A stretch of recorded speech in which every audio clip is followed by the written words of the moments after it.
All right, good afternoon and welcome into Arkansas Kings football on the Natural State Sports Network. I'm Steve Hinson along with Chris Goodman, and springtime football, Chris, I'm looking forward to it.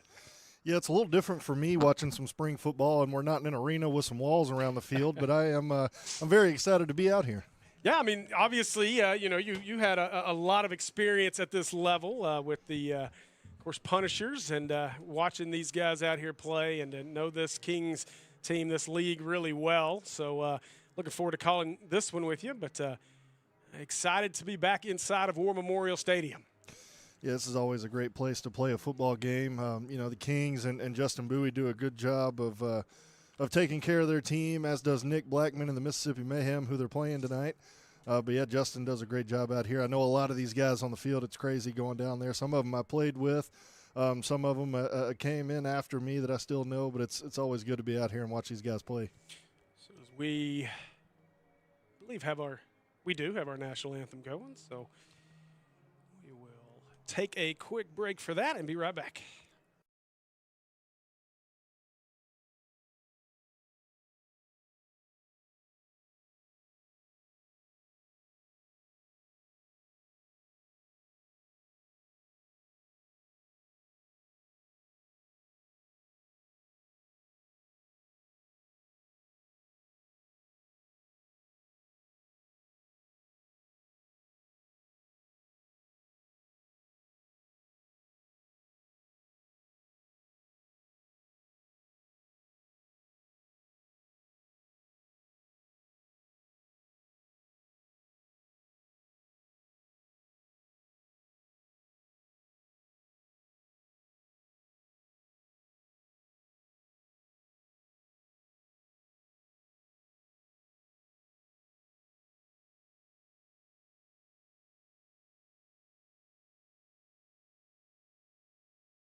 All right, welcome back as we are set for our captains making their way out onto the field. And should be fairly difficult numbers to read today, Chris, as I did not bring the long eyes, as Andy Gates likes to call them. So we will do our best as we are way up here in the press box. I love this setting, but without a spotter, it can make it a little difficult. Yeah, when I was on the field, I was looking at the uniforms, and I was like, okay, good, easy, clean numbers to read. And then I got up here and remembered that I'm blind. So totally different once you get up here. So we will do our best. Looks like C.J. James Jr. is one of our captains, as well as I think that's a 0, which, of course, is not on here. That'll be Jamal Mosby. I do know who that there you is. Go. See, that's why you're here. Yep. So looks like Mayhem have won the toss, and they will defer to the second half. So it'll be Kings football to get things started here for the regular season. Captains in this one will be Arion Cooney, Jamal Mosby, Bobo Smith Jr., Demaja Antoine Newman, and Deontay Newman, and honorary captain Alex Leach. Of course, this is a Kings team that's very successful last season, so a great year for them, and now into a new league, and looking forward to being just as dominant this year as they were last. Yeah, last year they played in the TFL, which is kind of your AAA, smaller league. Justin, he usually likes to do that with the teams that he starts just to see what he has before he goes out and starts competing against bigger, more established teams, which is I think is a great take to do when you're starting out with a team. And now they're playing in the NLFA, which is where the Punishers were when I was with them. They're still in that league. They'll play these Kings here in a couple weeks. And it's a lot of good teams. Jennifer Bell's the commissioner. She runs the league very well. This Mississippi team, though, they're a new team by name, but like I mentioned earlier, Nick Blackman, one of the best coaches at this level over there with Mississippi. He was the coach of the Dynasty for a long time. And if you're a Punisher person, you hate hearing that name because they kind of owned us for a little while. But they're a mix of, I believe, the Mississippi Dynasty and the Mississippi Herd. They kind of came together and formed the Mississippi Mayhem. A lot of good players over there. I was talking to Nick pregame, and he mentioned they're going to be without number 9, who is by far one of the best receivers I've ever seen play at any level. That man can go. not here today. But then on the Kings side, they get Ja'Kalen Jackson back from New Mexico. He's been playing arena football for a while. So one team loses a star player, one team gains one. I think it could bode well for the Kings today. Yeah, and I remember Ja'Kalen obviously from last year, and then we got to see him in the arena side of things as well. And looking forward to arena football coming back this summer, and not too far out for the now Diamonds to get started. But we're going to get spring football started right here within all the pollen and loveliness here of Arkansas, as I am under the weather, going to do my best. Kickoff, and we are foot in the ball and ready to go. Returnable from the 26-yard line across the 35, 45, across midfield, up the sidelines. Going to be hog-tied down at the 38-yard line. A great field position here for the Kings. Yeah, and he got a great block out of, I believe that's Bone, number 23 out there, the running back on special teams, getting a great block out there on that edge for him to get upfield. Excellent field position to start the game here for the Kings. So Kings will come out. Of course, quarterback Arian Cooney, huge game against the Warcats, 350 yards and 4 touchdowns.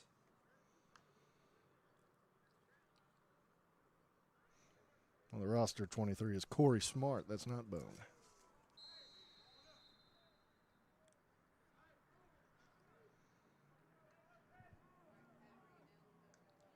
Snap, Cooney looking left and too far behind his receiver.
Okay, apologize for that. I didn't think we were live. Now it looks like we're rocking and rolling. So, Cooney, room to run as he'll cross the 15 down to, that's where they'll mark it, right at the 15-yard line. So a gain of 5.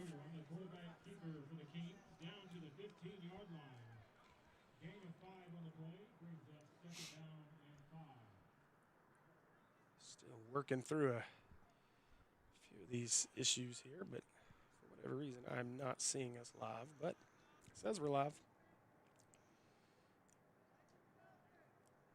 Oh, good. Arkansas got the win in overtime. All right. Oh, they went to overtime. Goodness gracious. So 2nd down and 5. Cooney handed away up the middle. Big hit in the hole. And looks like a gain of 2 down to about the 12. It'll bring up a 3rd down and 2 yards here. It's good to see running back there, number 27, Rasheed Modica, played at UAPB. He's been kind of trying to get back into football for a little while. It's good to see him out here playing with the Kings. Good running back. He's just rather on the small side. Good hard runner, though. 3rd down for the Kings as Cooney takes it, hands it away. Left side, inside the 10, and tripped up. That'll be enough for a 1st down. It'll be 1st and goal, Kings, as we search the roster here. Trent Lewis on that carry. And, hey, Justin, next time you send us rosters, can we get them in numerical order? Yeah, put the jersey numbers in order and on the left. Yeah. Now, Trent Lewis, another good running back. Good. He's a big running back. So 1st and goal from the 7. Lewis, the running back, might have been offside. So hand it away to Lewis. Breaks the first tackle. Back to his left. He'll be stacked up as he gets to the 4. No flag on the plays. I guess the rush was clean. It'll be 2nd and goal.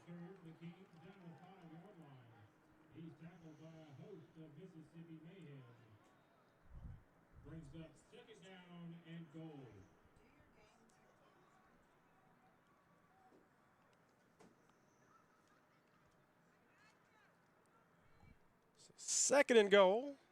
The Kings look to get the first points of the season. Receiver to the far right. 2 to the near side. Handoff, middle, big hole, and in. Touchdown, Kings, as they strike first. As I believe that's Trent Lewis into the end zone. Nope. That was Don Bone. Wait, was it Lewis? I've heard 2 different things. That is a really hard jersey to see. That's 23. Yeah, that's Don Bone. Okay. No offense to Bone. I've played with him for a long time. I can tell by his build that is him. I knew he looked a little larger than Lewis going in, and was hard to tell. You know what I hope for in this one, Chris? I think the last Kings game I did was the game against that squad out of Pine Bluff last year. Mm-hmm. And it's the first time I've ever seen a punt go in reverse. Mm-hmm. I thought it was blocked. Tyler Chenault corrected me quickly and said, no, he just kicked it backwards. It's one of the more entertaining plays I think I've seen on a football field. So they'll go for 2 here.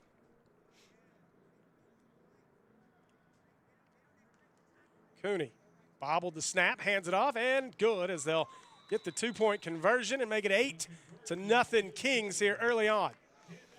Yeah, good dose of the run game there by the Kings on that first drive. They used Modica, Bone, and Trent Lewis, all 3 of them.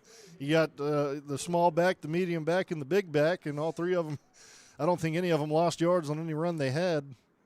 Good offensive drive. Of course, I know offensive coordinator down there, Coach Pat, coaches at North Little Rock. Pretty good offensive mind in his own right there for the Kings. Now we get to see what this Kings defense can do. They've added a little more talent. They brought in Daryl Miller and Dylan Daniels to strengthen the middle of the defense. 3 new defensive backs for this Kings team with Greg McClendon. He had 2 picks in preseason. Chavez Sanders with 2 as well, and Basil Rogers. So they'll join Ja'Kalen Jackson, who's back. He also had 2 interceptions in that preseason game. So lots of interceptions. We'll see if the Mayhem want to test that in this one. Yeah, I'd keep it away from Ja'Kalen Jackson. He's probably one of the only DBs that can cover an entire field, indoors and outdoors, by himself. And then you mentioned Chavez Sanders and Daryl Miller, 2 former Punishers, hitting the transfer portal over there this offseason to come to the Kings. Transfer portal's gone everywhere. Yep. Trejo, I believe, as you're very familiar with, ready to kick this one away. Yeah, this is actually the younger Trejo. This is his little brother, Tristan Trejo. Yeah. Bobbled, still loose. And we'll see who came up with it. Looks like it's going to be Mayhem football. And it is, as fortunately we're able to fall on that one. Looks like that was Micah Alexander with the recovery, so we'll see this Mayhem offense for the first time. Yeah, it's funny. You mentioned the Trejo brothers. My brother-in-law, Raul Trejo, down there coaching up his younger brother, Tristan. And I was talking to Tristan before the game. I was like, are you nervous, Indy? And he was like, nah, not really. I kicked before in high school. And I was like, yeah, but these dudes are a lot bigger out here, and you are small. Yeah, little different.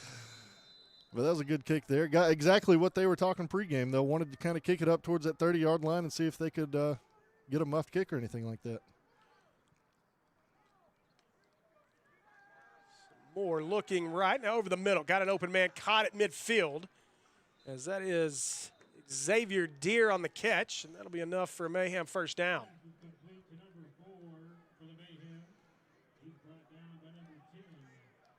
That is Adrian Moore, Sr., the quarterback. I believe that's the same quarterback that Nick's had with him for quite a few years now, running this offense. And it's a pretty good offense the way they run it. Delaney, the running back next to him. They'll hand it away. And that one clogged up at the 45. Maybe 2 yards on the play to the 44 to bring up a second down.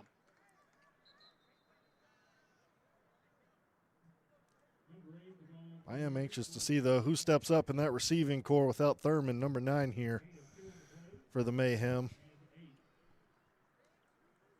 Still have nightmares of that guy. He probably has 1,500 yards by himself against the Punishers. Goodness. Very good receiver.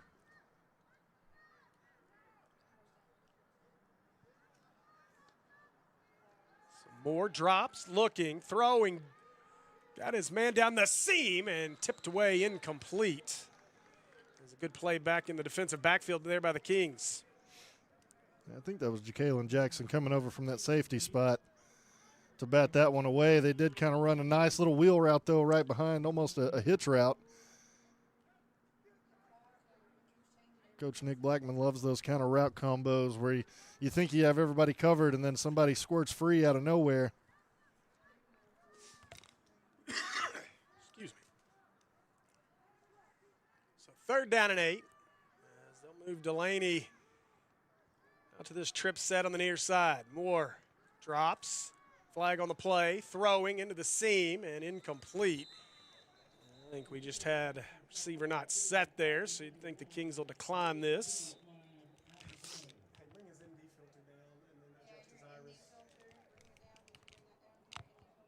Probably to actually, this penalty is going to be on the Kings.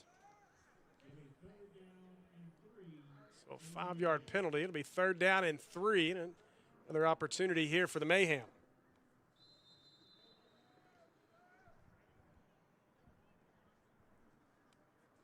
We apologize. They're working on this camera. What's his gain on? Make sure it's on low.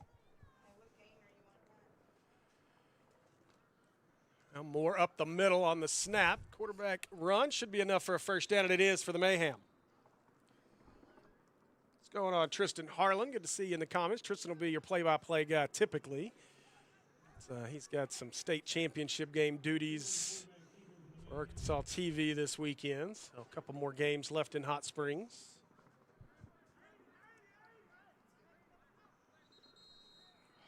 And we're going to get a timeout here.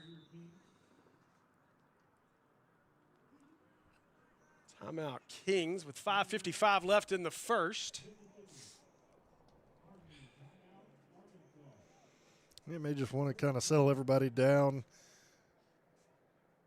Good opening drive there by the Mayhem, but you don't want them to drive too far. Good job by the Kings calling a timeout, kind of regroup back on the game plan. You see the first couple of plays out of the Mayhem and want to get it stopped. Of course, that gives Nick a couple of minutes to draw up something else on the offensive side. 2 really good coaching staffs going at it today. That's a part of what you get into when you start getting to the higher leagues of semi-pro minor league football is the coaching staffs get better. I know a lot of people kind of look at semi-pro football a little different. The game has really grown over the years, and it's been around for forever, and it's really gotten better. I know you mentioned pregame teams with correct uniforms and stuff like that. You get into the higher leagues, you start getting better class of player and a better class of coaching. Yeah, I'm looking forward to this season with the Kings. Like, of course, we talked a little bit about it. Last year was a bit of a struggle at times to watch some of the football. More over the middle, and you get flags all over the place. Going to be pass interference here called on the Kings. It's going to be a free first down for the Mayhem. Yeah, I think that's Basil Rogers there at the safety spot. Hit him just a little early right there over the middle. I think that pass being so far off target may have helped them get that pass interference call.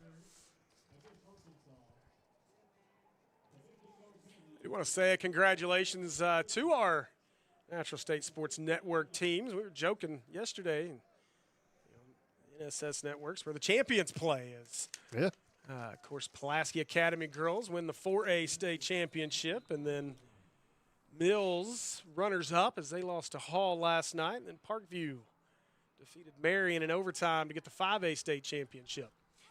Moore up the middle and inside the 20, down like they'll spot this right around the 17-yard line. Had to catch this cable, it's bugging me. One of these days we'll learn to connect to our actual ports back there, but the old lady War Memorial Stadium, Simmons Bank Field, and it's kind of weird looking down and seeing nothing on this field other than a little bit of soccer lines left. So pressure picked up off the edge, got a man open, but over his head out of bounds, and that'll bring up a 3rd down and 3 for the 3rd down and 7 for the Mayhem. There's been a couple of passes. He's had somebody open. He's just thrown it a little too high. They've been targeting, I think that's number 1. See if he'll turn this way. Well, he's got the long hair. I think that's number 1 out there. He's targeted him quite a few times, so he may be the go-to guy when Thurman is out. Side 1 is Kelvin Burns Jr. These Mayhem jerseys are a little easier to see when they turn the right way. That glare coming off of the Kings jerseys from up here makes it a little tough. Yeah. So Moore drops, looking. Now he'll scramble. Now throw ball is up and going to go out of bounds. And that'll bring up a 4th down as that ball somehow went in reverse. That went way farther than I thought it was going. I thought it was just a little up in the air and going to be intercepted. Almost ended in the first row. Yeah, that ball looked like for sure it was going to be right in the middle of the field and ended up in a coach's hands over here on the sidelines. So a 4th down. Winds are whipping around down there. So, again, at this level, you never know what kind of kicking game a team's going to have. So, of course, they'll go for this. Yeah, very, very few teams at this level do have a kicker. Of course, we're blessed here in Arkansas. I think almost every team at the higher levels has a kicker. Very unheard of. Actually ruled that a fumble and a revert, and so 4th and 13. That ball incomplete as he couldn't tap the toe. Would have been enough for a 1st down, but instead it'll be we got a penalty on the play, so we'll wait and see what this is about. It looks like he's looking at Coach Bowie, and they're going to decline this. It should be Kings football. Looks like this is going to be on the Mayhem. It'll be a hold on Mississippi, so that one is declined, and the Kings defense holds, and it'll be Kings football with 4:17 left in the first, leading 8-0. Yeah, very good. The Mayhem were driving, and then the Kings called that timeout, kind of rallied the troops a little bit and stopped them right there where they were, able to force the 4-and-out there on that last couple of downs and get the ball back. Now they've got quite a ways to drive themselves, but the offense looked good that last possession. Heavy dose of the run game. Tristan Harlan, I'm going to ban you from the comments. I'm going to put you in timeout.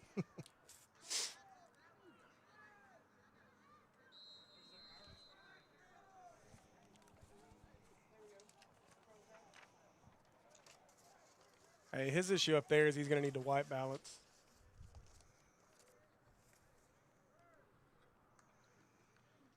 So Cooney drops, looking, throwing deep, and too much on that one as it lands out of bounds, incomplete.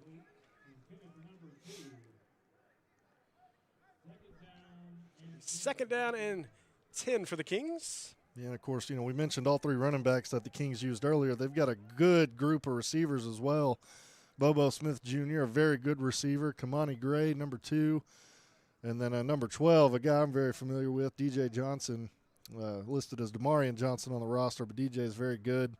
He started out with the Punishers, then kind of tweaked his knee, had an injury, and it's very good to see him back out here playing football again. I believe he played at Southern Arkansas, so a mule rider out there on the field.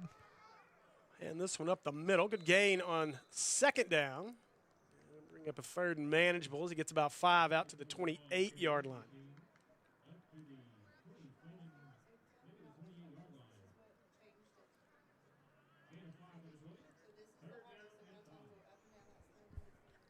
So 3rd down and 5.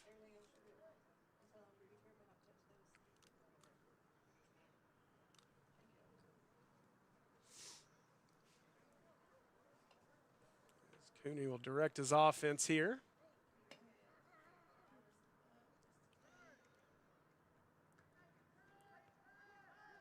Scrambling away to his left. Got a man deep.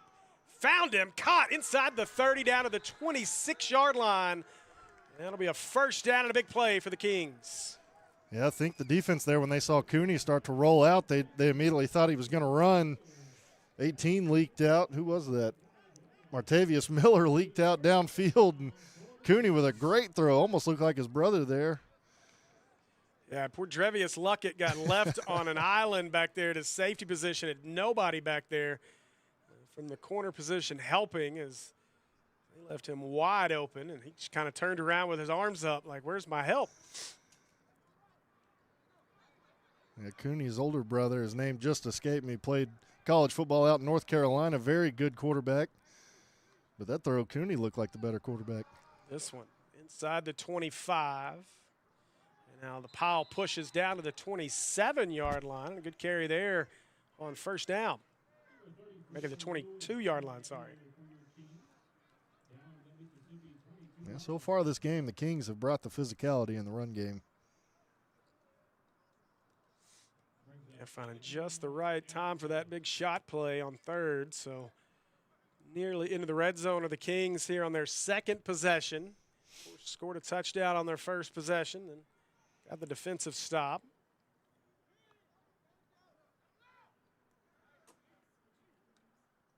That one over the head. It's Cooney. Looked up too quick. Looking, got a man open in the left it short and a one-handed pick. What a play there by the Mayhem, as that one is intercepted by Jeremiah Barber. And it'll be Mayhem ball at the 2. What a play. Yeah, very good throw, followed by a very not-so-good throw a couple of plays later. He had Mosby leaked out into the end zone. I think if he puts just enough air, of course, it was going to be a hard throw no matter what, but if he was able to throw it up a little bit more towards the back of that end zone away from everybody, they could have had another touchdown there. But excellent job, though, by the Mayhem getting that interception. That was a tough break. To your point, if he'd have just put a little more air under that, that was going to be a touchdown, and instead left it short and gave Barber a chance to come back and grab it. Now, if they can get a good rush out of that defensive line, they've got the Mayhem backed up. See Josh Lamb out there, big nose tackle, long-time football player. He had a stint with the pro leagues for a minute out in West Virginia, I believe. Now run to the right, and maybe a yard on the play out to the 3, as that was more.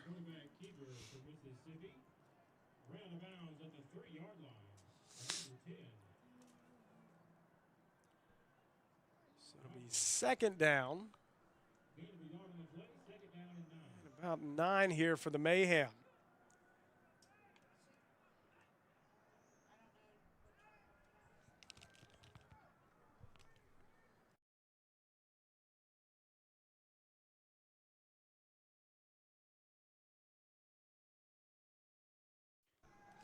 Moore standing in his end zone. Pressure comes, throws it, and a collision, but they're going to get a flag on the play. That ball looked well uncatchable, but let's see what our officials rule here.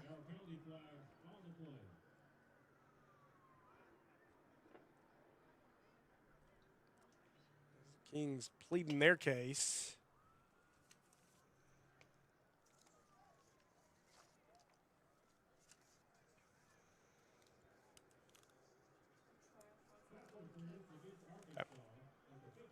I'm going to go up there between.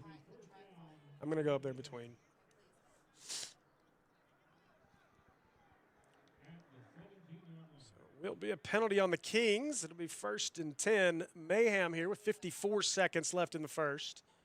So break there for Mississippi.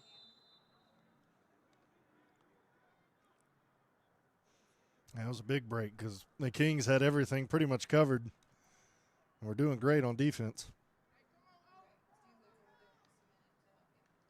Moore drops, looking, wanting to go deep. Got a man out there. Just a bit too much on that one. Bring up second down. And those same kind of passes, that's where it hurts Mississippi not having number 9 here, because he's really the deep threat. There's been plenty of times a ball like that, he somehow will run right under it. 2nd and 10. Again, Mayhem with a big break on the interception down at the 2 on the Kings' last drive. As they look to be driving for another touchdown. Had a guy open, just missed him. See if they get this off. 7 to snap it. Moore recognizes it. Gets the snap. They'll hand it away. Delaney. That's not Delaney. I think that's going to be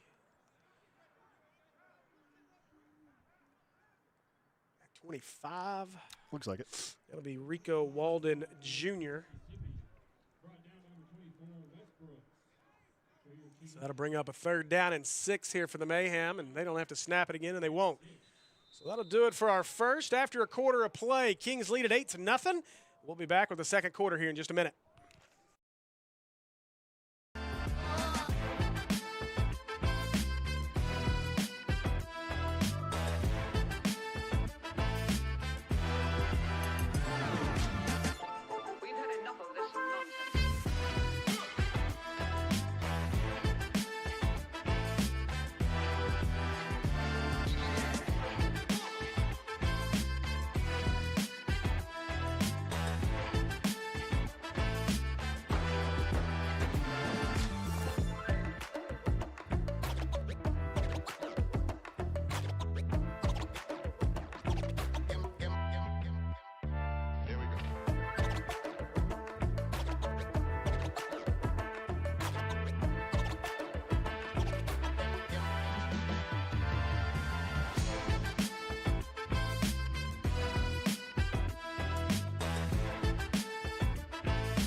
We come in for the 2nd quarter. Steve's away fixing the camera real quick so you get to listen to me. I know everybody's excited for that. And that ball's just going to be thrown right in the ground. Moore again was looking for number 1 out there. That's going to bring up 4th down. The Kings so far playing very good defensively. They've had a couple of penalties that have kept the Mayhem driving down the field, but other than that, they've done a very good job, and it looks like the Mayhem are going to punt.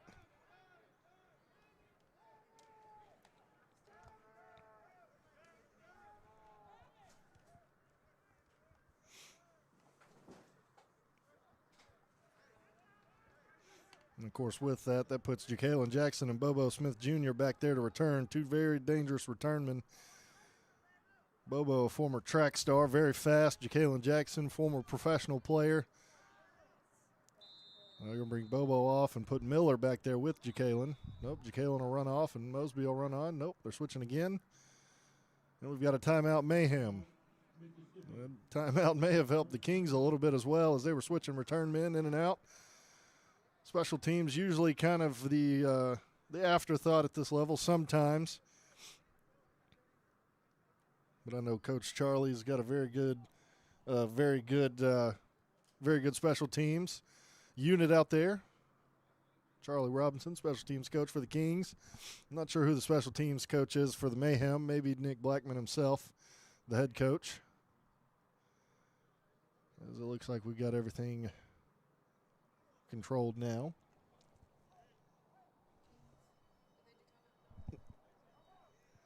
Yeah, I realized that after I pointed. I was like, oops. All right, now it looks like they're going to have Miller back to return. Mosby on the far side. See just how far this punt goes. Miller I am unfamiliar with, but he He passes the eye test to look like a dangerous return man.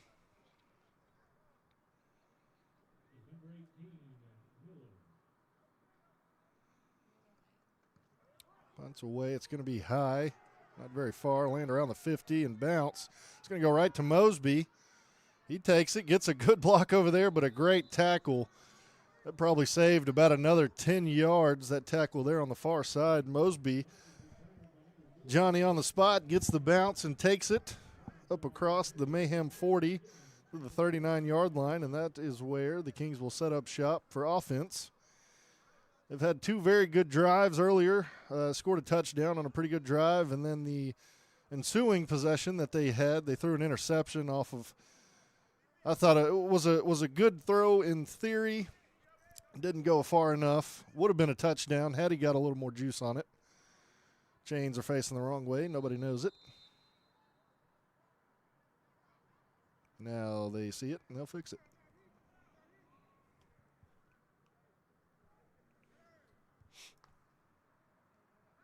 A little bit of a draw play. He gets it out, trying to throw it to Bobo Smith Jr.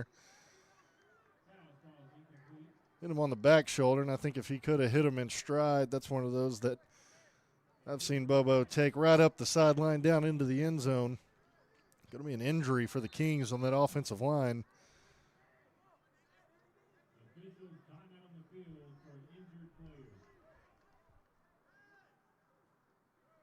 He does get up.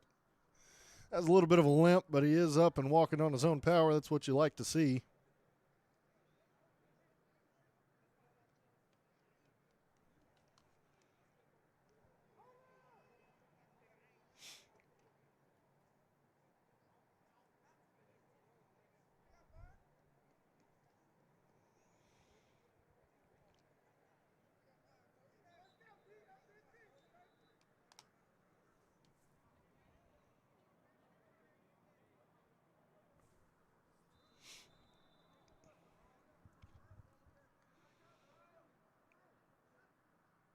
Kings will now set up. 2nd and 10 from the Mayhem 39-yard line. They got to take advantage of this good field position.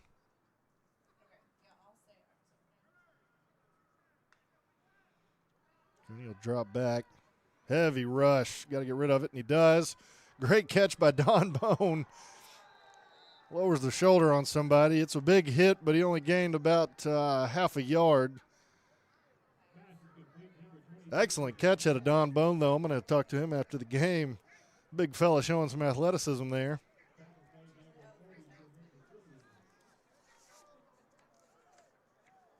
The Kings do have a good stable of running backs.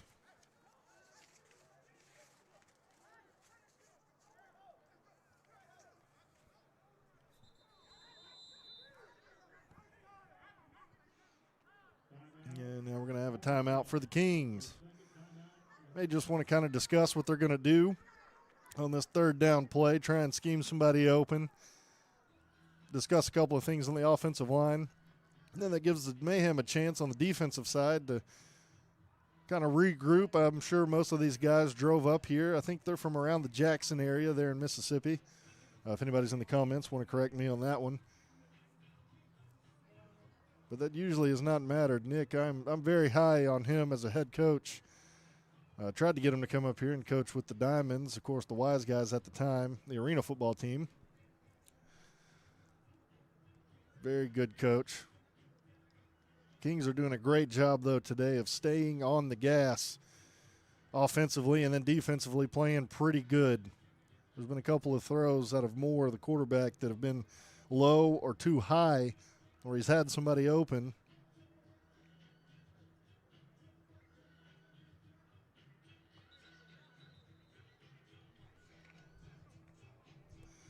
I'll tell you what, while Steve's away, let's get some comments going so I'm not talking to myself over here.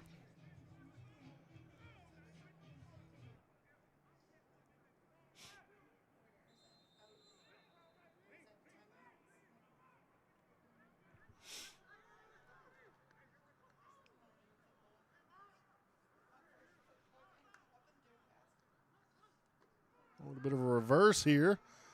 I believe that's Miller on the carry. He's going to get it. He's going to gain about 6 yards. That was not Miller. That was 80. Stacy Palmer on the nice little end-around jet play. It's going to bring up about 4th and 5. Hey, Steve's back. All right. Thanks, Chris. There we go. And we apologize for some of the technical issues there, but I think we're rocking and rolling now. So we should have everything cleaned up and good. We're not looking at a blue field. This is not Boise State. This is War Memorial Stadium, I promise, as you can see now. So Cooney will hand it up the middle, and that one maybe 2 on the play as they get down to the 32-yard line. You know, Chris, at least I know that you can handle a little play-by-play when needed. It's refreshing compared to when I have Andy Gates or somebody like that on who just does not know how to talk once that happens. No, yeah, I did play-by-play for Robinson for a couple of years, so I got a little experience with it. Yeah, I trust that I can leave you for that one, and we'll be all right. So, and you know, you get to call games with Jay Burr, so you don't get to talk much anyway, as it is. Right. So I'm going to try to let you talk as much as you want today. Yeah, if any Sylvan Hills people are watching, they're probably like, "Who is that guy?" I know the voice a little bit, but not used to hearing him this much. Appreciate the offer for color. We've got Chris here today. Just had to make some changes real quick. After the turnover on downs, deep ball caught in the seam. That's going to be a touchdown, Mayhem. Beautiful throw and catch. Yep. As Gervius Luckett scores on the play, and a big play for the Mayhem makes it an 8-6 game. And I was just saying that earlier. Moore has had a couple of passes. They've either been a little high or a little low, but if he gets on target, it's very dangerous. And next possession, there it is. That was a beautiful throw out of his hand, tight spiral, good-looking throw. That time out of Moore Sr. And that was a big-time play, and now they'll go for the 2 to tie it. And I do want to say, so typically you'll have Tristan Harlan on play-by-play, and either myself or Chris Goodman here will be on color. Chris, of course, a ton of experience at this level. And, you know, he's out here anyway maybe taking a look at some folks for his other jobs. So an opportunity to get out and see some guys play. Yeah, that's what I tell people all the time at this level. I mean, a lot of these guys could go play somewhere. You just got to apply mentally. You got to tell yourself you can go play somewhere, and then you got to go try out. Moore following his running back. And let's see, looking for a signal. I thought he was short, and he is. Okay. I thought maybe just last second he reached across, but maybe he didn't. Linemen are still pleading their case. They're going to say to no avail. And so it'll be 8-6 with 11:35 to go in our first half. Well, had the Kings kicked an extra point earlier instead of going for 2, we would have had the lovely 6-7 score, but we do not. Thank goodness we do not. We've already had Tristan Harlan saying that crap in the comments because there were 67 people watching.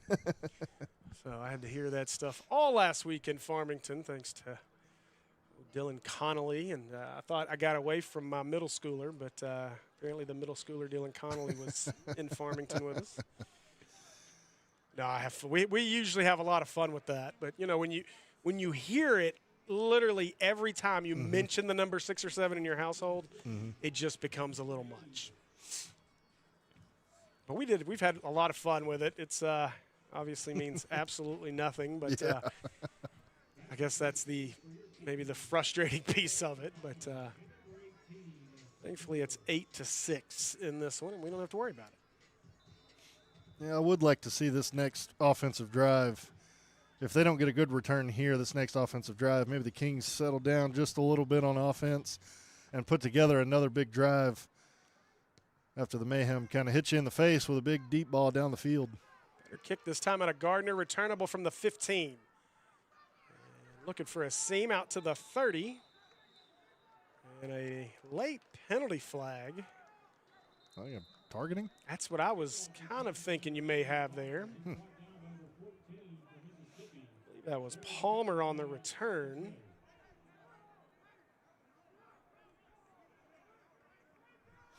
I guess at the tail end there, they had a Mayhem player come through, and he did kind of Kind of hit him in the head. You usually don't see that call at this level, but the ref crew, now that I bring them up, forgot every single one of their names, but I've seen them before. They are a pretty good crew. I know this Whitehead has done a couple of games at this level. And that was the call, so, but they've not walked off. There we go. Now they've walked it off to the 45, so. First and 10 from the 45-yard line for the Kings once they finally move those chains on the other end. And I would think, as you mentioned our officials, I would think this would be great opportunities for these officials to get a little extra work and training in too. As, we could use all the officials we can get. Doesn't matter the level. Snapped it, handed away left side across the 45, midfield, room to run. He's got a first down. Trent Lewis. Nice carry that time for Lewis. It'll be first and 10 Kings as they'll keep moving the chains.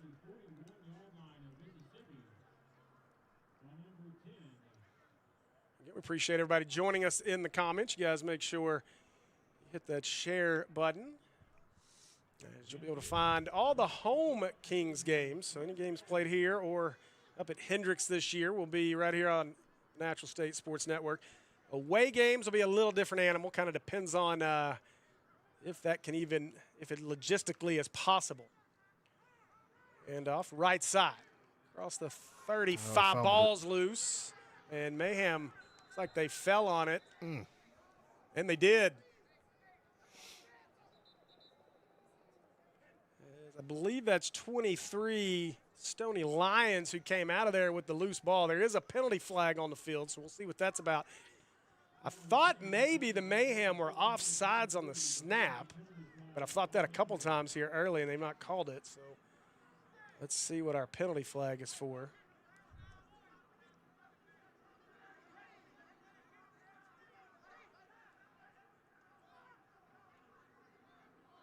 And it'll be a hold on the Kings, so they'll decline that, and it'll be Mayhem football after the second turnover of the first half for the Kings. Yeah, you got the interception earlier and now a fumble after the initial drive being a touchdown. Let's see here if Coach Blackman for the Mayhem may take a sudden change kill shot downfield like he did earlier. Yeah, and if you're Coach Bowie here, you've got to just be thinking we're killing ourselves. You've moved the football really without being slowed down by this Mayhem defense. You've just turned it over twice. So Moore, after the big touchdown pass earlier, this time wants to throw instead. Brings it down in the grasp, trying to get away, and stumbling somehow does, and caught. And after all of that, they're going to get maybe a yard loss back to the 33-yard line. A heck of a job that time by the Mayhem just to get something near the line of scrimmage. Yeah, and there the defensive end, I believe that's Terrell Reese, number 81, out there doing everything he could to try and get the quarterback down. Moore is a little bit statured of a quarterback. They're going to have what they say, holding on? And it is a hold, boy. So after all that, you still have the hold. That may help us.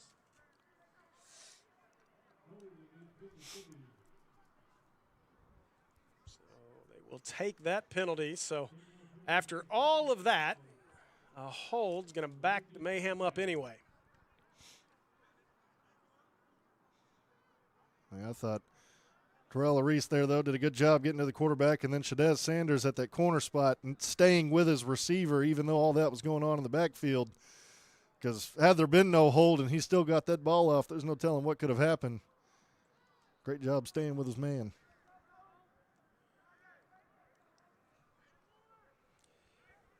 Now, Woj, I will say that if you're in the area and are looking to do some color, we're always looking for folks across our other networks. So I do know we've got an opening back at Robinson this coming up fall, so we'll need play-by-play and color there this fall.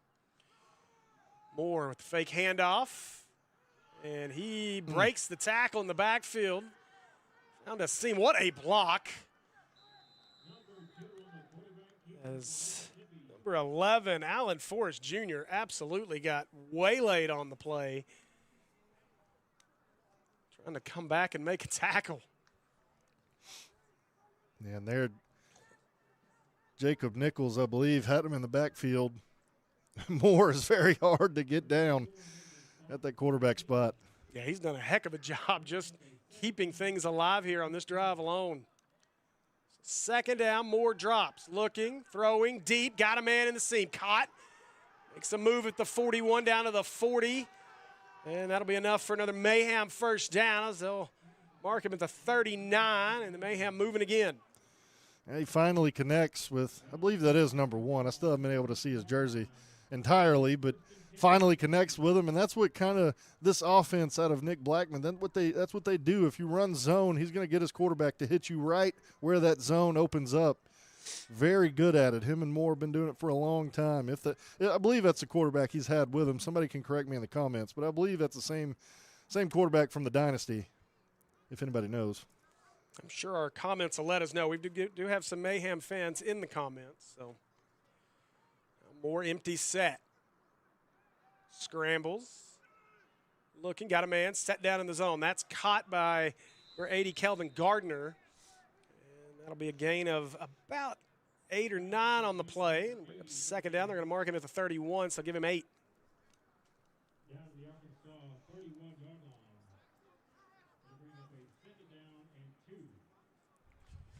Second and 2. Strong Diesel, you getting hungry? Me too, I'm starving. It's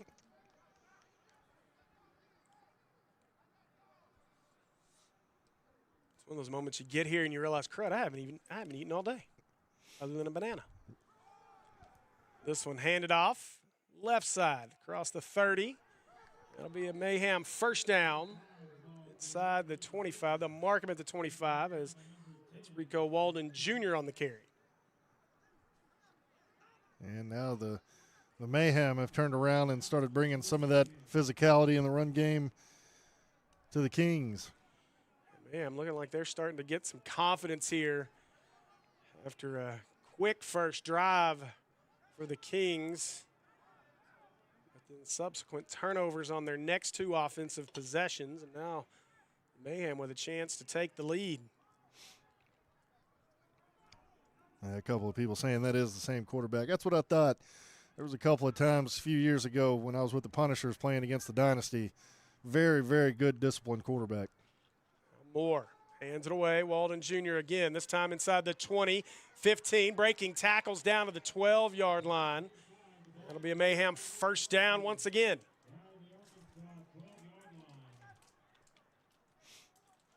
Chris, this Kings defense going to have to figure out something as the Mayhem have got them on their heels. The running game's starting to work.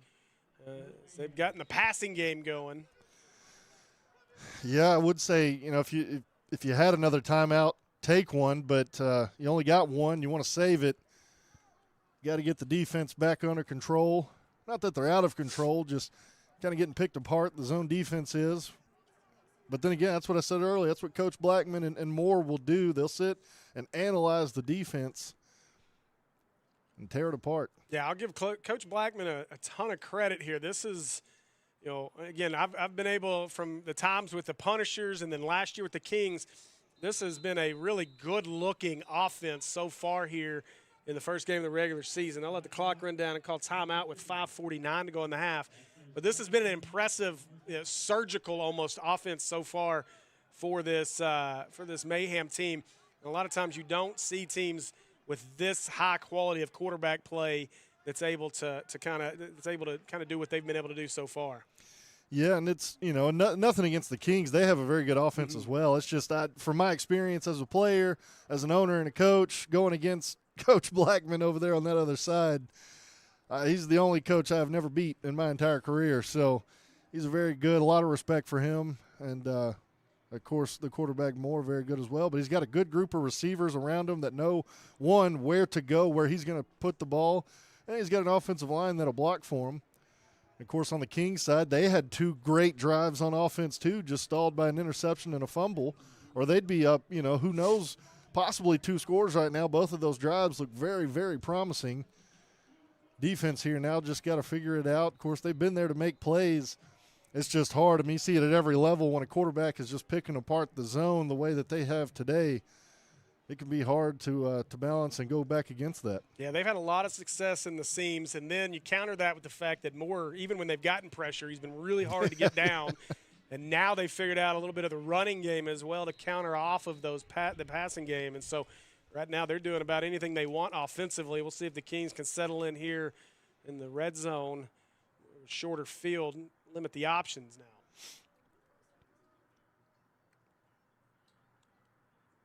So Moore will send Delaney in motion.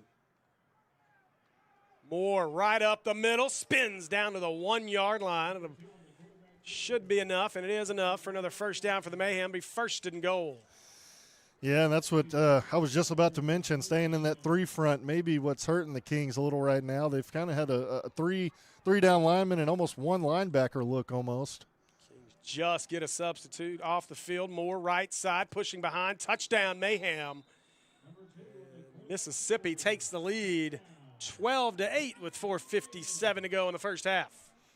Yeah, just a great physical drive in the run game, and then a surgical drive in the pass game. I know Coach Pat with the Kings, he'll have a good offensive drive coming up if they're able to execute to kind of counteract and come back against this Mayhem team. So they'll go for 2 to try to make it 14-8.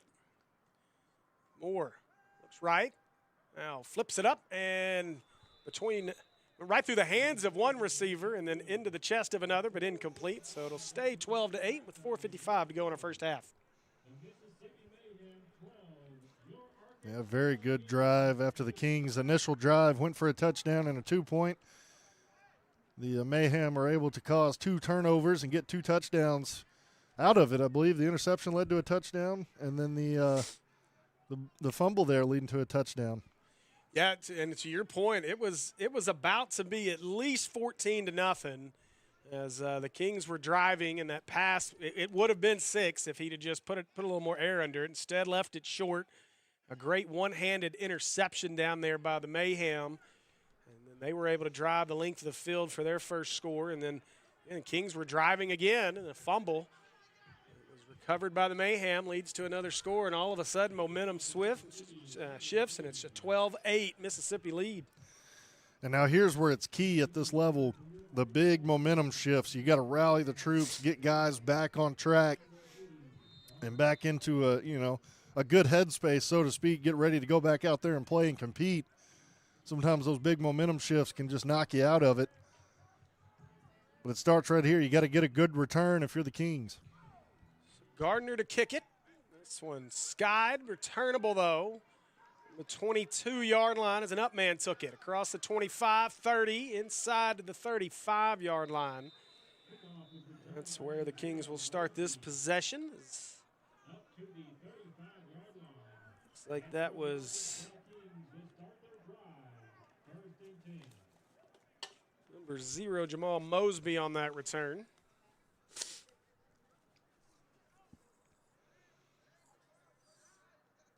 See if the Kings offense can get untracked here. Again, they've moved the ball well. Just 2 turnovers have stymied any momentum they had gotten. Just don't get that, okay? Or the folks won't hear us anymore. So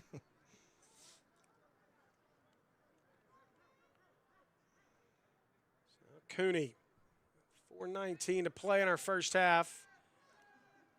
Drops, looking, throwing, deep. And one fell incomplete in the middle of the field. Everybody got lost on that one. Yeah, I think Bobo Smith Jr. took his eye off the ball for just a second, and then he lost his shoe, which I think kind of took his focus away, or he could have cut back, caught that, and he would have been gone for 6. I think the wind may have knocked that one down a little bit. We don't have flags up, but we're doing this end, and he was throwing that into that wind. It is a pretty stiff wind. Straight up the field, straight across the field here. Cooney needs to get those down a little bit, put a little more zip through it to beat this wind. I will say Cooney is also a very good quarterback. Dragging the pile a little bit. Keep trying to push. Now whistles blow. But I went and watched the Kings play their preseason game against the Northwest Arkansas Generals, or the Northwest Arkansas Wildcats, rather. And he had a pretty good day out there as the Kings went on to win and pretty big in that preseason game. He's accurate, and like I said earlier, he's got a good group of receivers out there. It's just a matter of executing and connecting with them. I was looking at the notes, 350 yards and 4 touchdowns in that game. So a great preseason game. Now finding a little more struggles in this one, but as you'd expect when you start the regular season. So now Cooney looking left. He's got a man out there, and in and out of the hands. They could not bring that one in.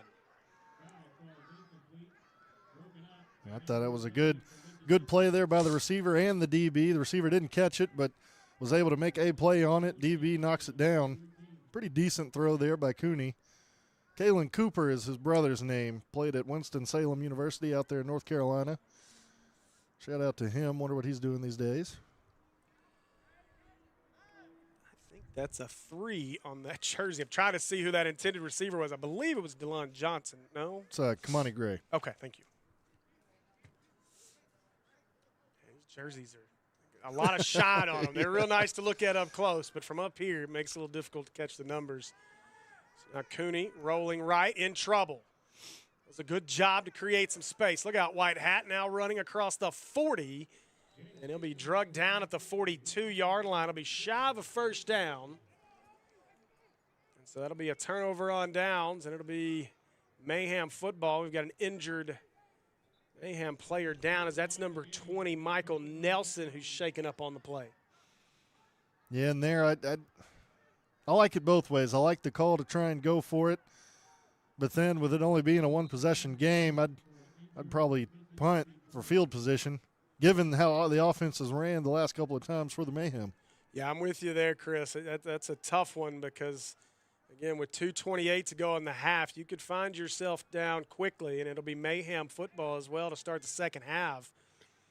And so now we just hope that Michael Nelson is not too banged up here. As, again, remember, these guys have got to go to work tomorrow or Monday, so you hope these guys don't get too banged up out there.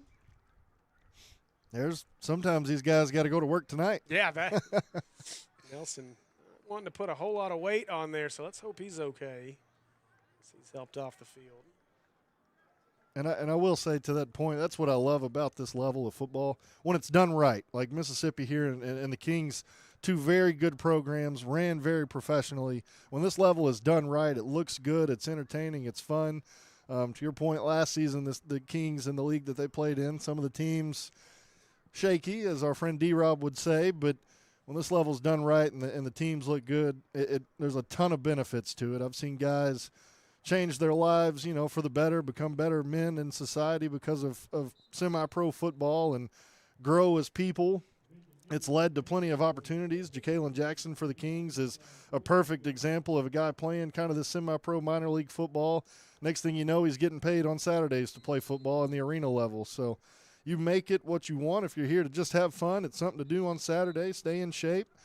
Some guys play pickup basketball. These guys come out here and play football. A ton of benefits to it. Yeah, and that's the great thing is it gives you something to do to get out. And again, if you're trying to continue a playing career, it's a great opportunity there as well. So Moore by himself in the backfield on this one. It's the snap, looks left, now rolls right. Wants to go deep. Receiver goes down and intercepted in the end zone. Our official was confused as he initially ruled touchdown. Instead, returnable across the 15. Spins out to the 20 to the 21-yard line. And a big turnover here. And Moore looking for a penalty, but I think they're going to rule just maybe feet got tied up between the defensive back and the receiver on the play. Yeah, I don't think. Well, I can't tell. The camera's far away. I can't tell if Ja'Kalen Jackson got a hand on him or whatnot, but receiver ends up falling down, and the aforementioned Ja'Kalen Jackson gets an interception there, and he gains +1 yard on where the ball would have been had he just gone down in the end zone. Yeah, I would say maybe the Kings might have got away with a little bit there, as I think Jackson may have gotten a piece of him, and didn't look like incidental contact with feet. It looked like maybe he grabbed him, spun him, and went to the ground. And then Jackson, a good job, though, to track that one down, intercept it, and a good return out to the 21. And now an opportunity for the Kings to take the lead before the break. So there you go. Earlier, Justin may have gone for it because he trusts his defense to make a play, and they do make a play for him. Hand this one away up the middle, ran into his own man. Now room around the corner across the 25, 30, and run out of bounds out to the 33-yard line. But we've got, I believe that's a 2-minute stoppage. The 2-minute time, I'm not sure what I'm allowed to call it at this level. I know, since they instituted it at the college level, you cannot call it the 2-minute warning. That is trademarked by the NFL. You cannot call it a 2-minute warning. It's a 2-minute timeout. So I guess that's what we'll call it here as well, is the 2-minute timeout. With 1:59 to play in the first half, and Chris, is an important drive for the Kings. As we've talked about it, they've turned it over their last couple of possessions, and as well as they've had 2 turnover on downs as well, their last 2. So right now it's been all Mississippi on the scoreboard the last few, especially this second quarter. This would be a big drive with Mississippi getting the ball out of the break. Yeah, and I like that first play there out of the turnover. Just a nice little outside zone play with Trent Lewis. When they played the Wildcats up in Fayetteville a couple of weeks ago, that was one of the big plays that worked for him. He's a big back. His speed, you kind of don't think he's that fast, and he gets out there and gets a first down, plus some. I like that they just went back to what works, kind of take, the KISS method on it, and drive down, maybe get in range for Tristan Trejo to try a field goal. I'm not sure what his range is, but get down there, give him a chance to kick one.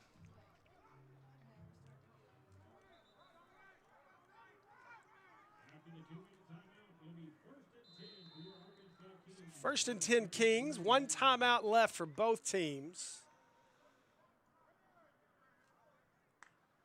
And offsides.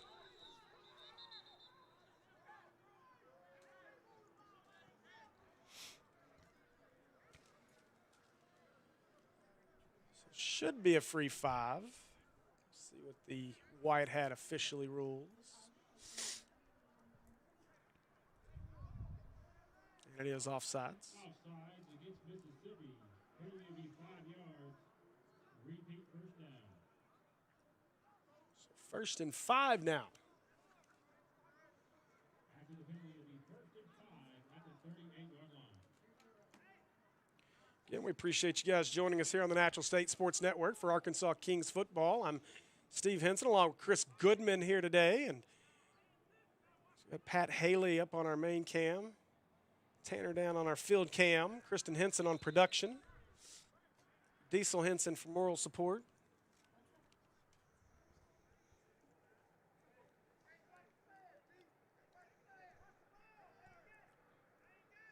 Cooney on first and 5. It's a little flinch out of the Mayhem defense. Now hands it away up the middle and stacked up. Nothing going on this one. And that'll bring up second down, maybe a yard on the play to bring up second down and 4.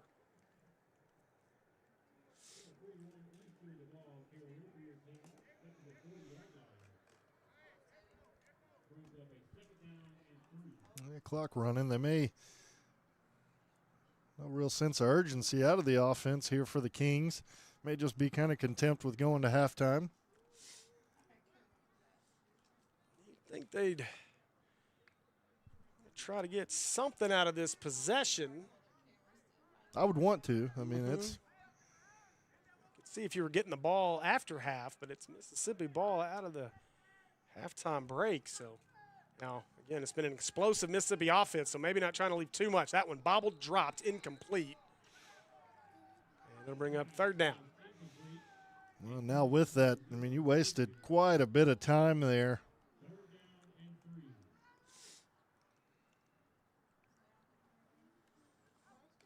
And a very rare drop out of Jamal Mosby. He's made some good plays over the years. He also had a chance to go play some professional football.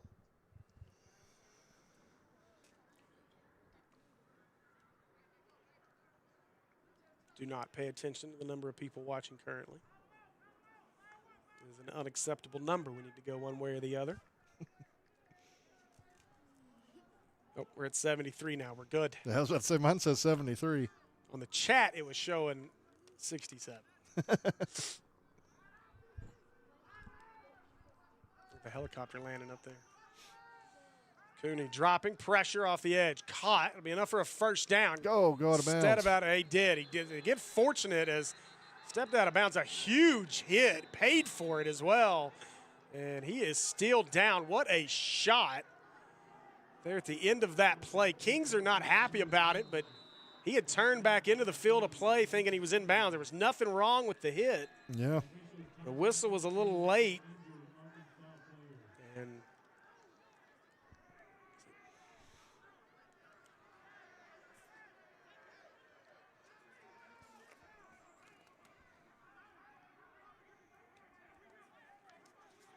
And that's one of those continuation things. I mean, if he's going to continue, you got to allow the defense to try and continue.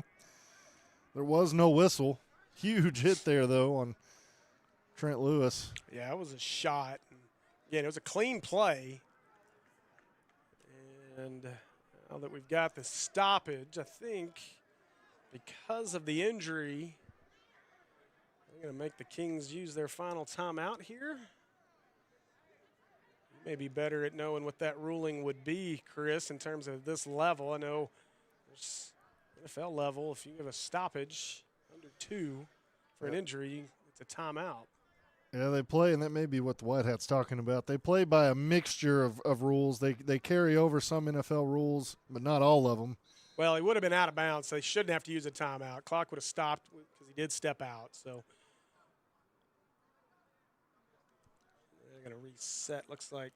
To 1 minute, I think you said? Clock here, yeah. I didn't see where we were at on the clock. No, I didn't either. They will reset it to 1 minute.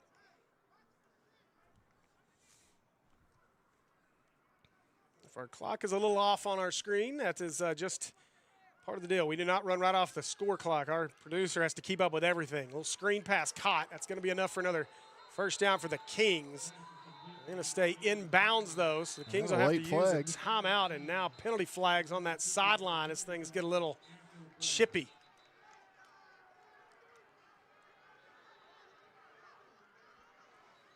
It was a good hit, clean hit.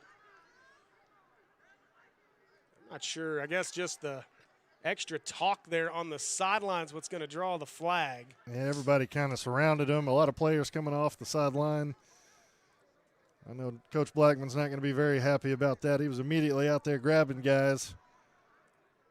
Palmer on the catch. Good play call there by Coach Bowie in the offense. We'll see what our –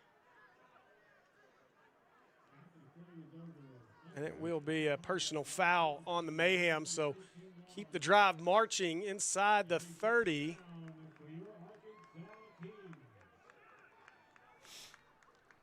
Yeah, going to call that. I know the Mayhem trying to celebrate the big play. You just got to be a little bit smarter than that. Of course, getting excited. You had the big hit a minute ago on Lewis, and then now that big hit, but that one going to cost them 15 more inside the 25, and now with 49 seconds, the Kings a golden opportunity here to take the lead before we go to the half. And now a timeout going to be called by the Mayhem. They'll use their final timeout of the half. Can't take it with you, might as well use it. So try to get your team kind of back on track here. It's really momentum since that first score for the Kings. It's been all Mayhem, thanks to some turnovers by the Kings and some great offensive execution out of the Mayhem. But now all of a sudden on this drive, a couple of big hits that normally would keep your momentum going have caused penalties and given the Kings an opportunity here to score before the break. Yeah, I think that's a good timeout, though, by Coach Blackman, getting the guys over there. And I'm sure he's, exchanging some good recipes with some of the guys, telling them, hey, we do not need that anymore. This is a good Kings team. We play good. We cannot afford, just like the Kings have had penalties hurt them and it's allowed the Mayhem to take over, the Mayhem cannot have that same thing go against them, because it's led to a pretty great drive here where they started at their own 21. So they've drove, almost the entire field and could, like you said, get the score and be up at halftime. And again, if you're the Mayhem, you just got to settle in here. Probably a little frustration not getting the pass interference call you probably thought you should have got on the interception earlier. And then a couple of tough penalties on this drive. They'll hand this one away right side. And this one stretched out, spun back to the 25. And Kings are going to have to burn their final timeout here with 38 seconds, and they do. Yeah, I don't like to question play calls, but a stretch play to the sideline from the far hash is probably not what you want to run when you're trying to beat the clock and score. Yeah, give Amari Brunson a ton of credit there for the Mayhem, as it would have been easy for the Kings to maybe try to run that out of bounds and at least stop the clock, but he was able to turn that back inside. And so that forces the Kings to call their final timeout with 38 seconds. And go in this direction. Doesn't really matter how much kicking game you have. You're going to be kicking right into that wind if you do have any kicking game out of Trejo here. So now Trejo, did he play at Sylvan Hills as well? Both of them did. Okay, yep. yeah. So obviously some experience there. We talk about a program that found itself on the rise. As Coach Mark Kelly at Sylvan Hills now, you know front and center what that looked like this year. Oh, yeah. Really made their way all the way to a state championship. I was just happy. I said all last season they're a good team, and nobody believed me. And then watch what happened this year. It was impressive. It was a lot of fun. All right, so 2nd and 12. Cooney, pump fake. Gonna take off.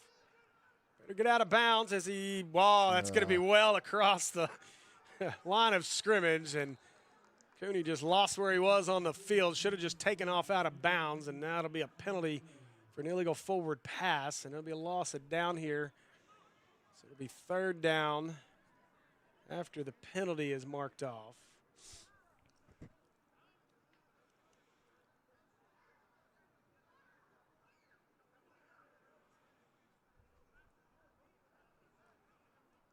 I tell you, I would not want to be in that Arkansas Kings locker room with Coach Bowie, as it has been a mistake-riddled first half here.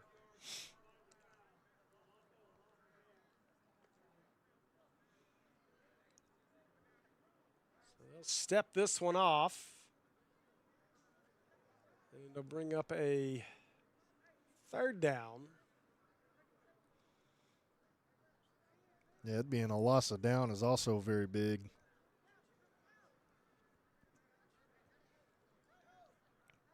The other question here is, I'm about to say, should be a 10-second runoff. So now take it down to 17 seconds, and the clock will start on the ready here. Somebody pushed the wrong button up there. It's just a 17. Thank goodness there's not a 6. So Cooney drops, looking, takes off. There you go. He's got a touch. Well, 20-15 out of bounds as he gets to the 11. And that is the funniest looking 9 seconds on a clock I think I've ever seen on that scoreboard.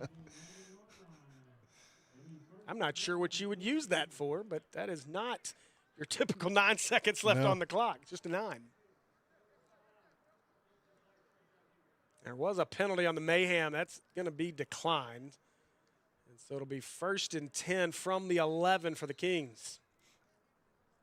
Yeah, great way there by Arion Cooney to respond. And this time, no flags, able to get the 1st down. I thought he could have had a touchdown, but the Mayhem closed very quickly on him over there, and he got out of bounds. That's the key part there on that, to save a couple of seconds. They could get – there's the regular 9 seconds. They could maybe get 2 shots at the end zone out of this if they're smart with it. So Cooney, 2 receivers to the near side, and a penalty before we can snap it. We're going to delay a game here? Wow. My goodness. Interesting. It seemed to take a long time to spot that and get everybody set. So I can see the confusion from the Kings side of things. Try again. Instead of 1st and 10 from the 11, it'll be 1st and 10 from the 16. But the 1st and 10 doesn't really matter need a touchdown here. Cooney, the fade. That corner, could have been intercepted, instead knocked down.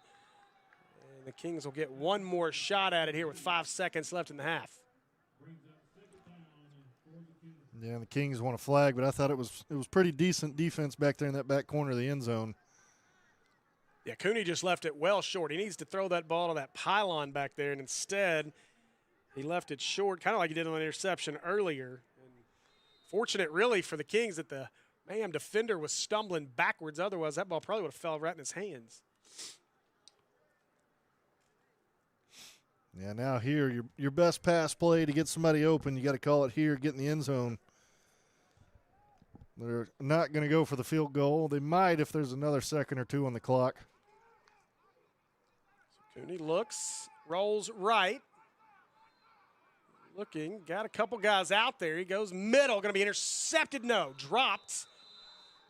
But incomplete. Time runs out. We've got a late flag, though, as Cooney was laying down on the turf. As the Mayhem are headed up the tunnel, but they're going to have to bring them back. I think Kings may get one additional play, depending on how they rule this. If it's roughing the passer, then it will be one more play. Oh, yeah. If it's after the play, then it'll be assessed on the second half kickoff, so we'll see how they rule this. I think you said we get one play. It was well after. If you're that Mayhem defender, you got to know he let that ball go. He hit him way after the throw was gone. Yeah, I was looking at our kind of delay shot here on our feed, and yeah, that's definitely going to be a roughing the passer. So you're going to get one more play. More importantly, it'll be half the distance, so it'll be from the 8-yard line now.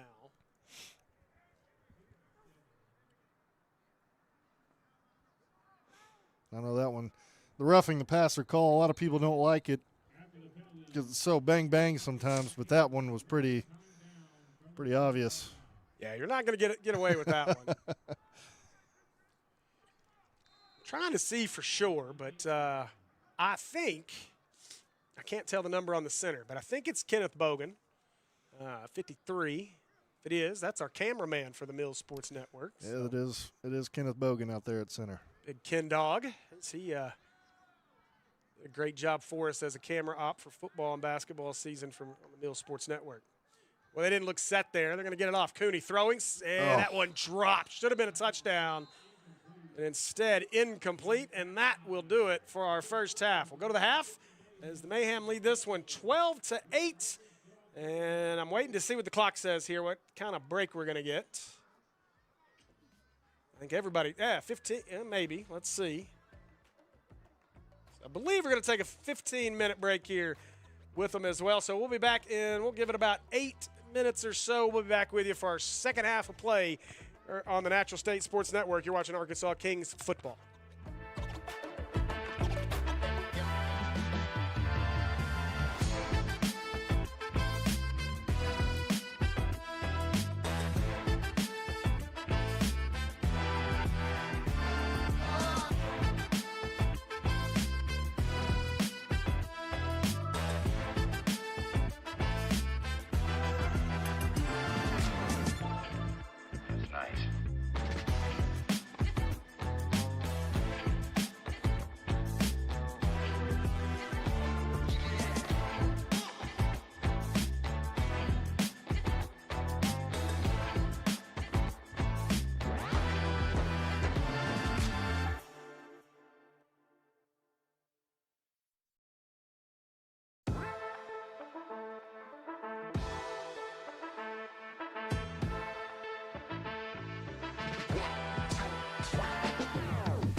All right, welcome back to Arkansas Kings football on the Natural State Sports Network. I'm Steve Hinson along with Chris Goodman, and just about set for our second half of play. It'll be Mississippi ball, and Chris, give me your thoughts on that first half.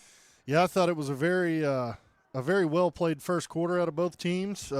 Kings came out that first drive, got on the board, and then the 2 turnovers happened. I thought both teams responded well to what the other one was doing. Of course, it took Mississippi a minute to kind of wake up offensively, which I knew they have a very dangerous offense. Given that, of course, those guys had to travel today. Maybe that's what it was in the first quarter, kind of knocked them back a little bit. But once they woke up in a big way. The huge play downfield for a touchdown, and then ended up getting another QB scramble in for a score. They missed the 2-point, which could come back to hurt them. Me and Jay, whenever we're doing games, those points matter deep into these ball games. So we'll see if that happens. But now I think here the Kings got to first respond well on defense and then get the ball back, and then they got to score. They had a wonderful chance there at the end of the first half to get on the board. It was such a good chance that the ball was in the receiver's hands. He just didn't catch it. And, of course, Bone will I'm sure he'll kick himself all day today for that one because, like I said earlier, a minute ago, those points matter in these football games. Yeah, and if you're Coach Bowie, you just got to be a little frustrated when you went into the break there, just the lack of execution in that first half. You shot yourself in the foot with the 2 big turnovers. Of course, the drop down here in the end zone as well.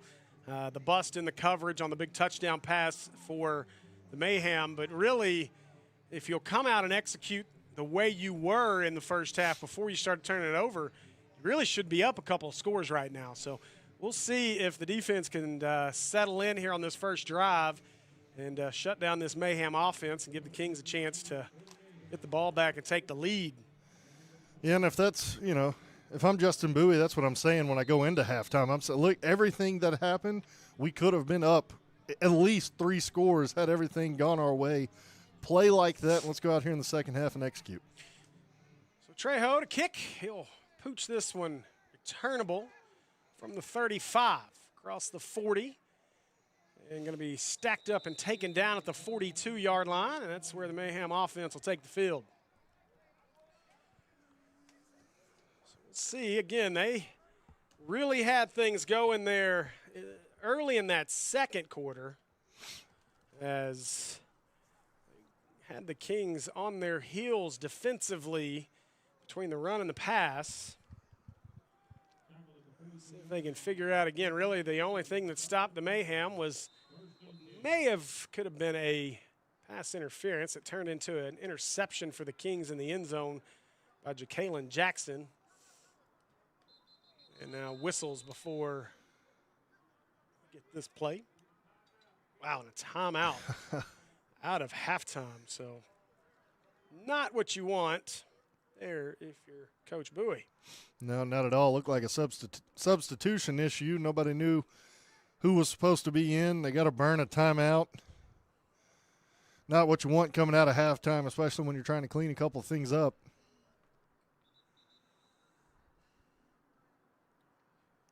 We'll try to get this all settled and figured out. Again, first game of the regular season, so kinks to work out. You hope you get them worked out in your preseason game, but you never know. See if the lights kick on here soon. I don't know. Maybe did they pay for lights? This one handed away left side across the 45, and we wrangled down at the 49-yard line, but a nice gain there for the Mayhem.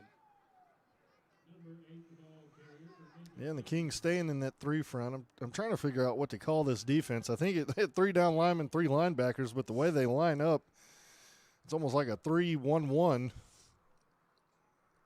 It's end almost off sides on the play, handed away. Be a first down as he crosses midfield. As that's Delaney on the carry again. It'll be 1st and 10 Mayhem.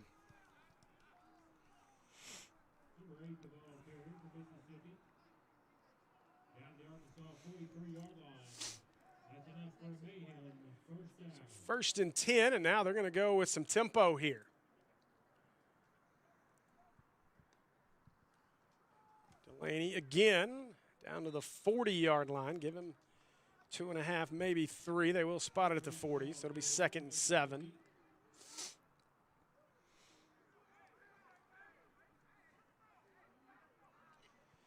beautiful day here at War Memorial Stadium, though, Simmons Bank Field.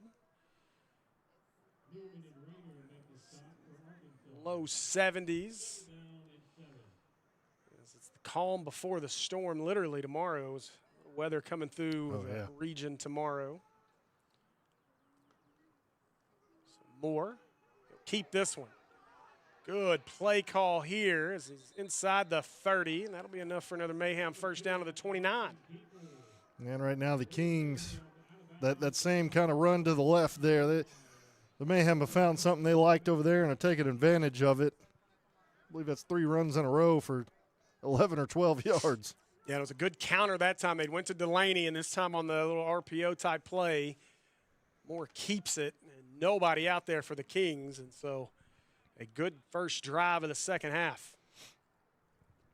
Try and get a couple of scores from around the league for everybody. Now Moore looking to throw this time. Steps up through the pocket, hit, and dumped.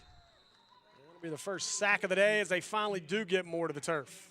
Yeah, great job there rushing. They finally wrapped him up and took him down. But a couple of scores. It looks like the Pike County Titans are ahead of the Tri-City Savages, 28-14. Of course, here our scores 12-8. And then the Punishers, last checked, they are down to the Memphis Pharaohs, 8-0 on the road out there in Memphis. It's a good thing I didn't ask Darius, because obviously he would have been playing today. Yeah, I was going to bring that up earlier. It'd be hard to broadcast and play quarterback at the same time. Hey, if anybody could do it, I'd give it to D-Rob. Yeah. We may have to mic him up for that first game. If we'd have had a little more time today, for the next home game, I'm going to test our wireless set, especially if we're at Hendricks, a little closer to the field in that press box. We may be able to get Coach Bowie mic'd up for the game.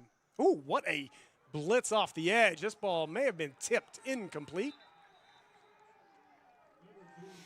And my goodness, the pressure off the edge, as that was number 11, Allen Forrest Jr. Just absolute. I think that was Forrest. Maybe it's not. 81, Maurice, yeah. He blew up that tackle on that side.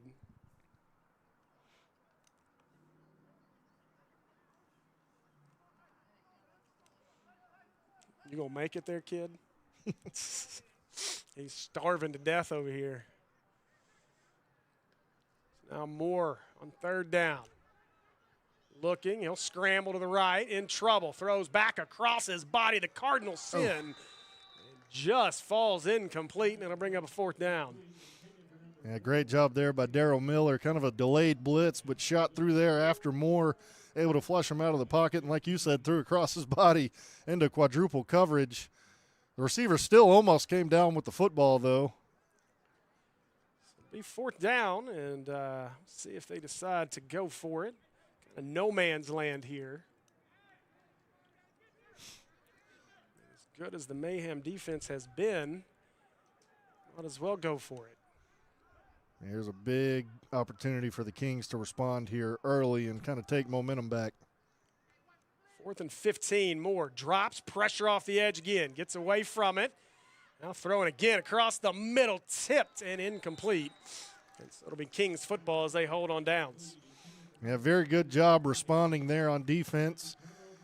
Had a very good drive there by the Mayhem going, but they kind of got away from the run game, started throwing it a little bit more. 2 back-to-back passes across his body into pretty well coverage. They both get knocked down, and the Kings are able to take over on offense. Yeah, that sack, the difference is Mayhem were moving it, as you said, on the ground, tried to go to the air, that big sack. They finally got more to the ground, and then the pressure really caused havoc for this Kings defense. So good job as, again, to your point, it looked like they had the Kings on their heels early in the drive, and now we'll see if the Kings offense can get things going the other way.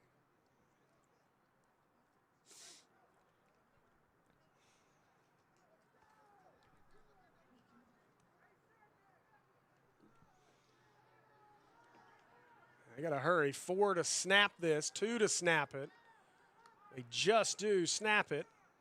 Cooney, no, maybe they didn't. There's a flag down and whistles blow. That play was blown dead. A false start. I don't think they had everybody set, so you're either going to get the delay or the false start, one or the other. And again, the Kings coming out of the break. They had to use a timeout. Now coming off the change of possession.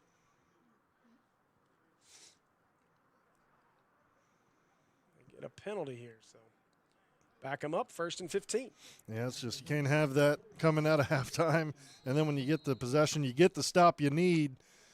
You lose 5 yards, not being able to get the offensive play call in on time. Guys taking a little bit longer to get set up.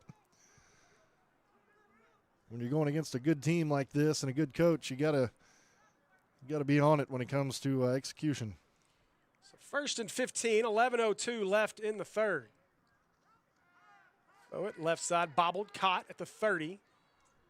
35, and over the pile he goes. They'll get the penalty yardage back plus some out to the 39 as well, where they'll spot it. So that'll bring up a manageable 2nd down and 5. Pass is complete to number 18, Miller. To the 39-yard line.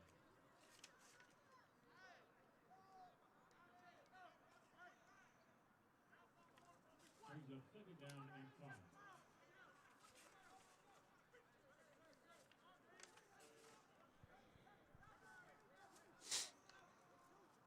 This one handed away up the middle. Nothing going on this one. There's no gain on the play. Bring up 3rd down and 5. Yeah, not a very good run play there. The tackle got caught kind of catching the defensive lineman on those run plays. You want to get out and initiate contact, get a forward push, especially on those zone run type plays. The ball carrier for your Kings. He's brought down. Clock runs inside of 10 minutes. Mississippi.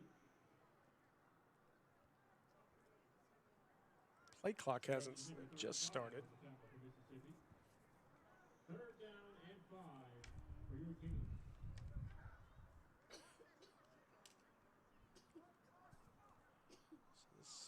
Three receivers to the far side of the field, and everybody moves except for the center. Way to go, Ken Dog. No, Corn Dog is Tristan. That's Ken Dog.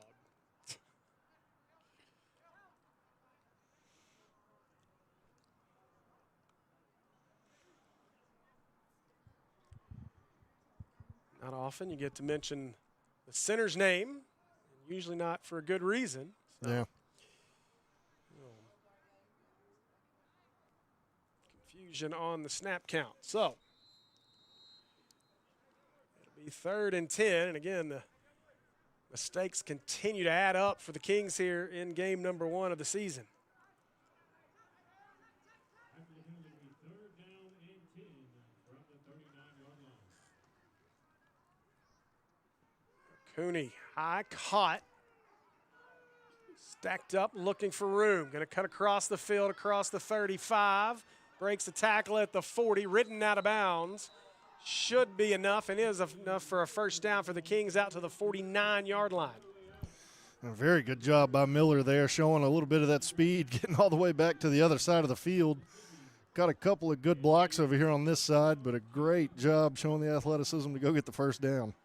And a good job by the Kings to not get block in the back or any kind of illegal blocks. You see that a lot when a player reverses field, so no holds on the play. Good job that time by the Kings, and now a fresh set of downs.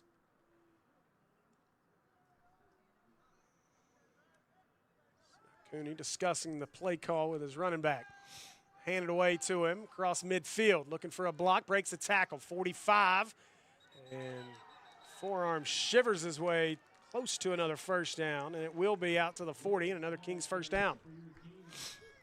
Yeah, great job. Couple of penalties, couple of bad plays. They followed up with 2 really good plays and have the ball moving now into Mayhem territory. That's Trent Lewis on the carry, I believe. They'll swap backs out as it'll be, looks like Rasheed Monica now the running back in the backfield. Be playing in the dark here pretty soon if they don't hurry up. Either turn the lights on or get this thing going. Across the 40 down to the 36. As May have a couple of injured Mayhem players as there was a big collision there on the sideline. It'll be a gain of 6 on the play out to the 34. Looks like everybody's up and okay on that sideline. So 2nd and 4 for the Kings. Oh, yeah, it may have been a little bit of friendly fire over there on the Mayhem sideline. Ja'Kalen Jackson there on the reception. Kings running kind of east-west plays. They may be trying to draw the defense down for a shot downfield. Here's about where I would take one if I were the Kings. Win at their back this time, so instead they'll hand it away. Big collision and close to a first down. Maybe about a half-yard shy. So it'll be 3rd down for the Kings with 6:20 to play in the 3rd.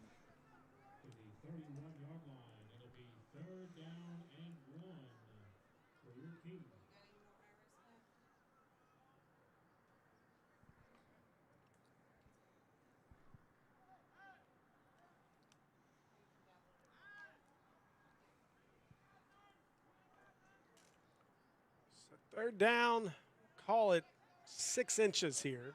They need about the 30 for a first down.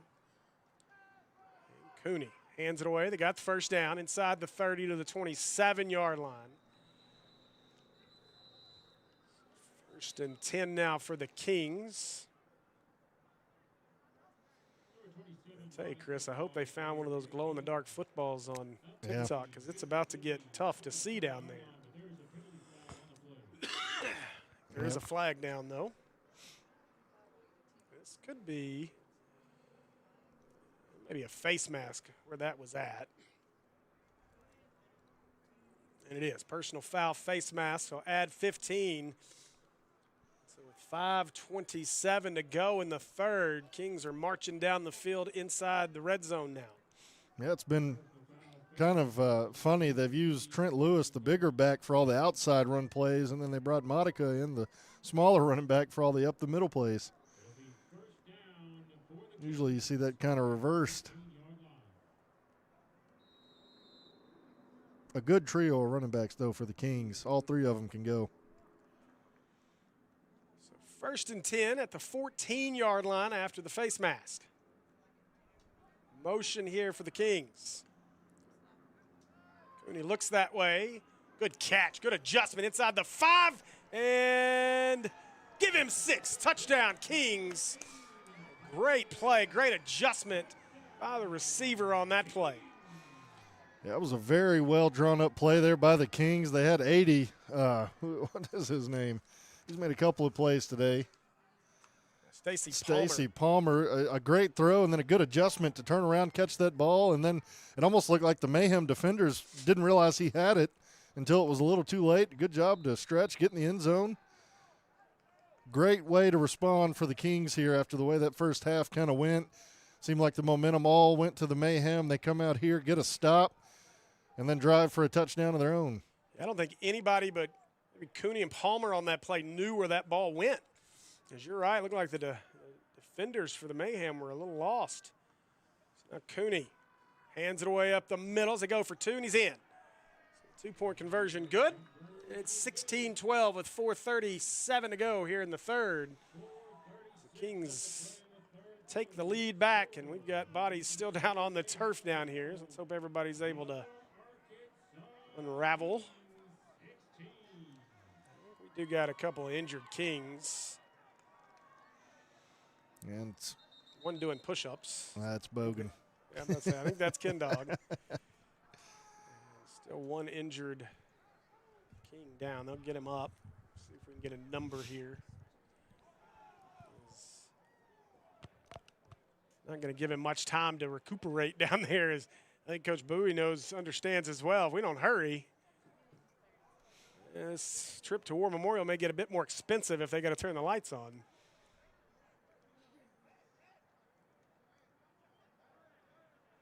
I will say, we talk about Ken Dog doing the push-ups down there. If you ever want to meet him, don't pay for parking in Little Rock, and you will meet him.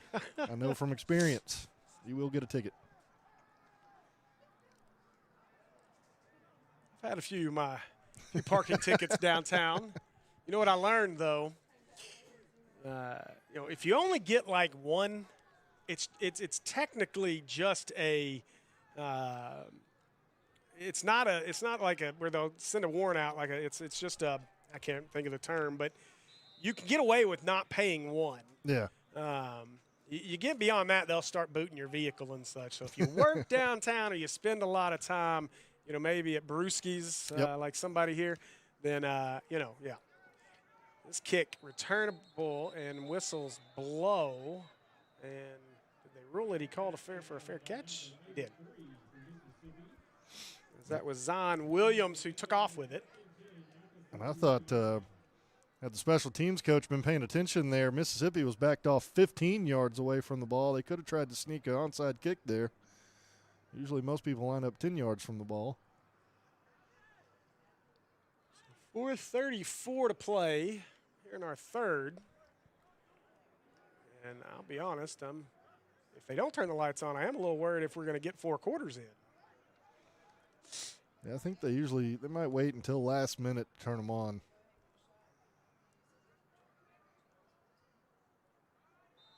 But we are getting last minute. Yeah.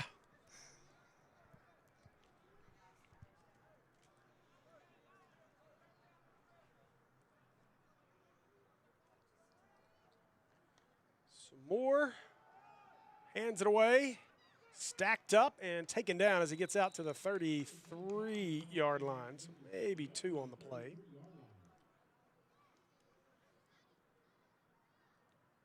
I believe that was Walden Jr. in the backfield again.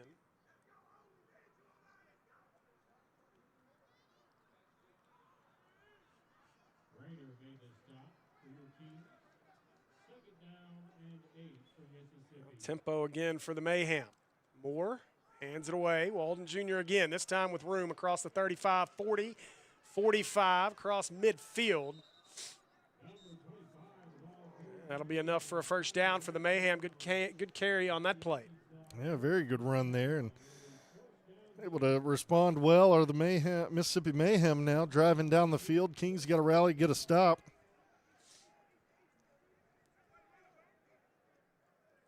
Mayhem will hurry to the line of scrimmage again. The 46 into Kings territory.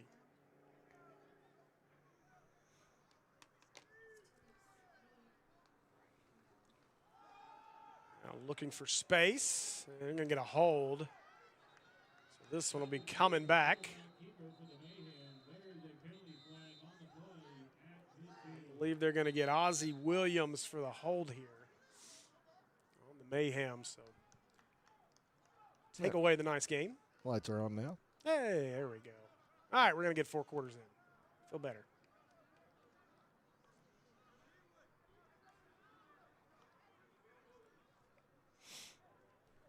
Yeah, it would have been disappointing had we not. It's been a rather good game so far out of both teams.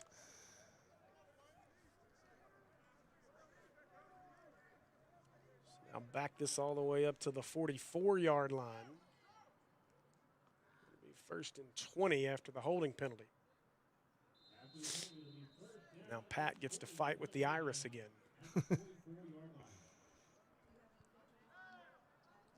Should get better now that the lights are on. He should be okay.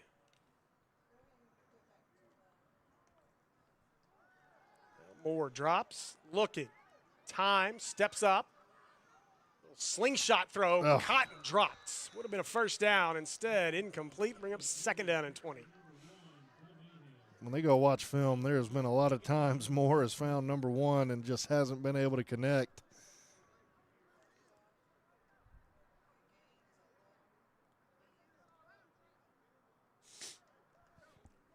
We've talked a lot about just how good a quarterback Moore is. I like that play out of Moore, the change in arm slot to bring that down and find his receiver. And to your point, he had him. He's looking for Burns and should have been a first down and maybe more. Instead, it's 2nd and 20.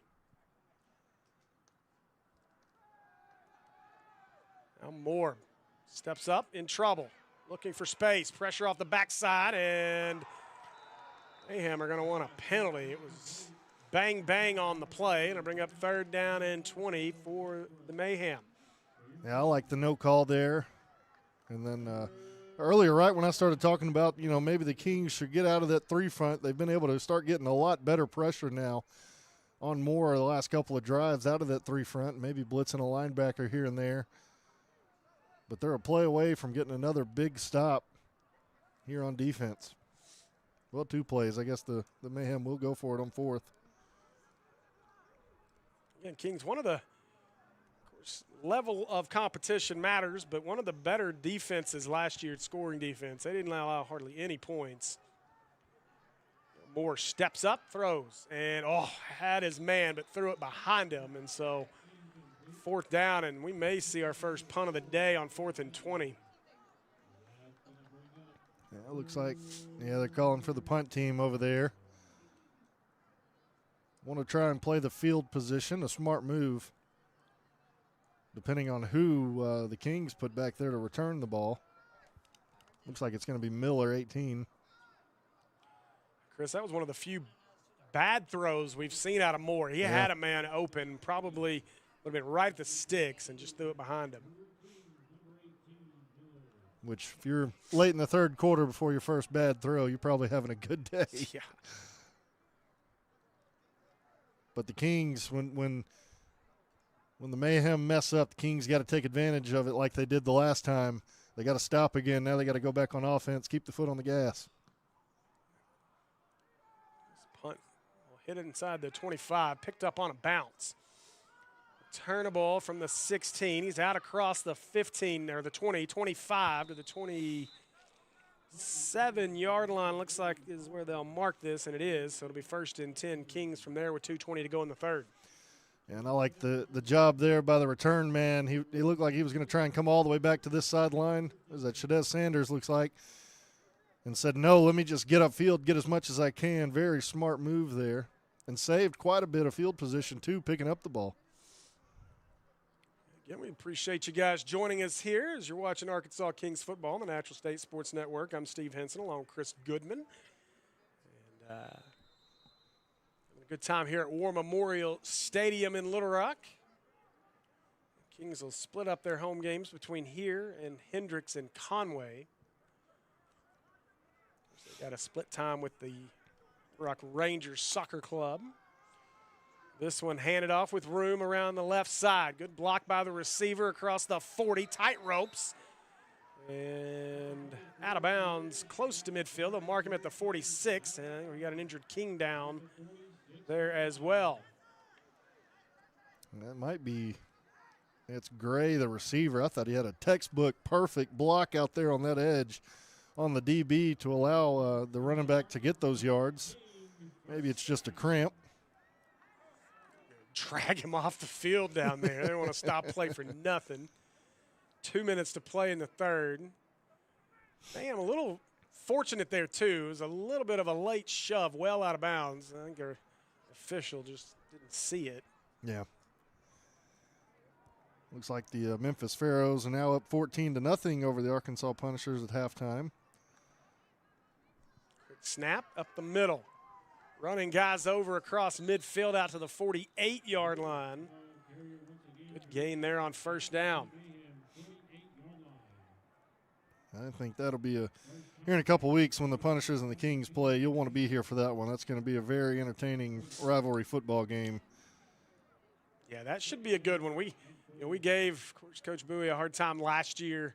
They tried to make that matchup happen. It just never was able to materialize, and so good to see, of course, in the same league now. You got to play, but nice to see that matchup happen. So 2nd down and 4. Cooney, quick throw. Right side into the slot. Yeah, thought that was a ball that came out.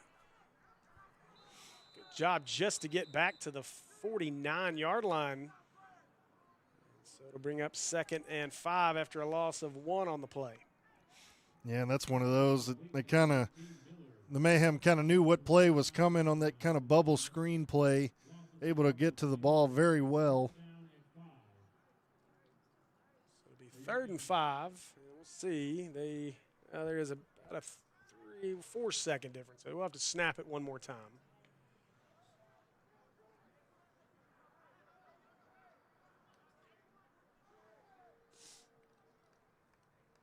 Get everybody set. Got to hurry. 5 to snap it. They do. Hand it away to the motion man. Get upfield. Yeah. Instead, dumped at the 48-yard line, and that'll do it for our 3rd quarter. After 3, we've got a good one here at War Memorial Stadium. Kings lead it 16-12. We will be back in just a minute with our 4th and final quarter of play here on the Natural State Sports Network.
All right, welcome back to Arkansas Kings football, the Natural State Sports Network. I'm Steve Hinson along with Chris Goodman. And Chris, we've had a good one through 3 quarters of play. 16-12, Kings lead it. And they're facing a 4th down and 5 here to start the 4th.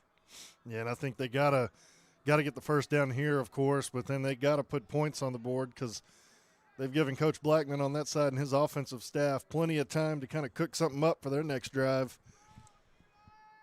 Been a great game, though, like you said so far. Kings trying to hold on for a win here at home to really make a statement to start this season. Yeah, and we've seen the quick strike capability of this Mayhem offense. It's one of their touchdowns, covered 60-plus yards on a beautiful throw and catch. So now everything is set. It'll actually be 4th and looks to be about 7. They need the 44 of the Mayhem for a first. Pressure as Cooney trying to get away. He is going the wrong direction. And that one caught by a coach on the sideline, but that'll be incomplete. And so a turnover on downs, back to the Mayhem. Great field position here for the Mayhem to start this drive. Yeah, that one and the one earlier, those may be 2 where Coach Bowie will probably say we should have punted on those 2 just to save field position.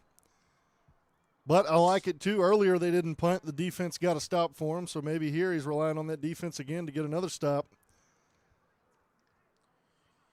Yeah, Cooney kind of the cardinal sin of quarterbacks there, giving up too much ground. Too much like Talon Green out there. Yeah. Going the wrong direction. Makes it a whole lot harder to get that ball upfield. And I think that time, too, he could have stepped up a little more in the pocket than what he did. The Mayhem, the edge rushers are kind of knowing he's going to leave the pocket, so they're going a little bit wider around those blockers. So Moore will hand it away. That one up the middle. I believe that's Walden Jr. again. Give him 2 on the play. 2nd down and 8.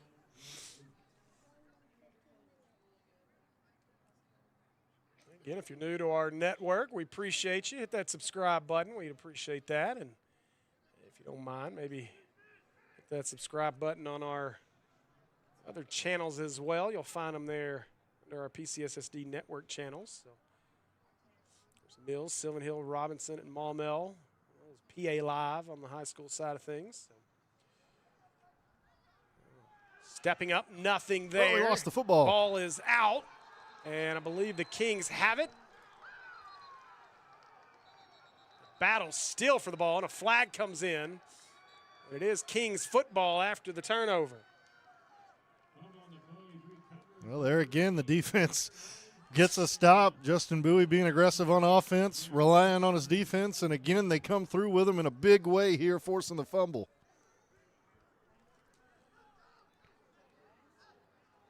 I believe that was 81. Was able to get a hand in there and strip that out.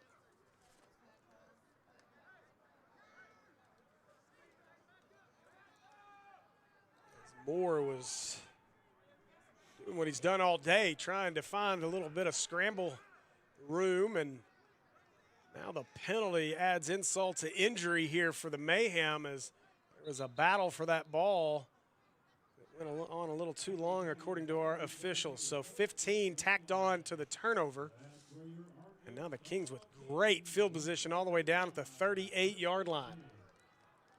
Man, what a turn of events here for the Mayhem. You get the stop, you get the ball. They may have been a little too loose trying to get extra yards with it, was more. Now, if you're the Kings here, you got to take advantage.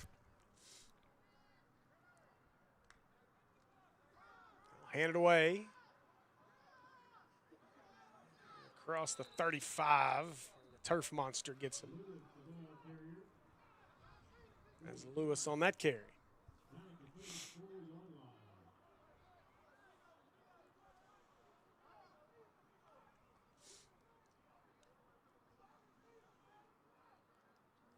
Second down and 6.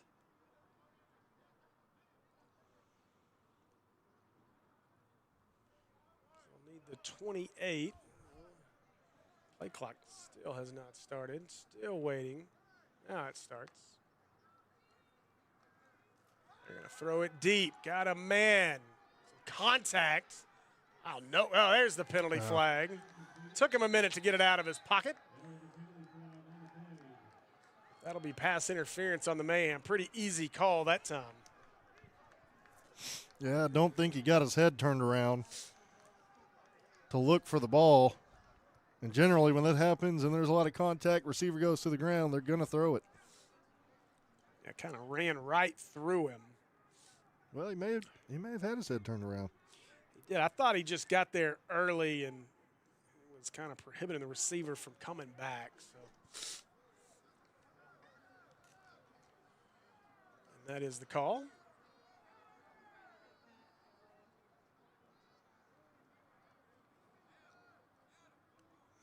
So now at this level, that is not a spot foul. It'll just be a 15-yarder. It'll be 1st and 10 Kings in the red zone. Looks like they're going to spot it at the 19.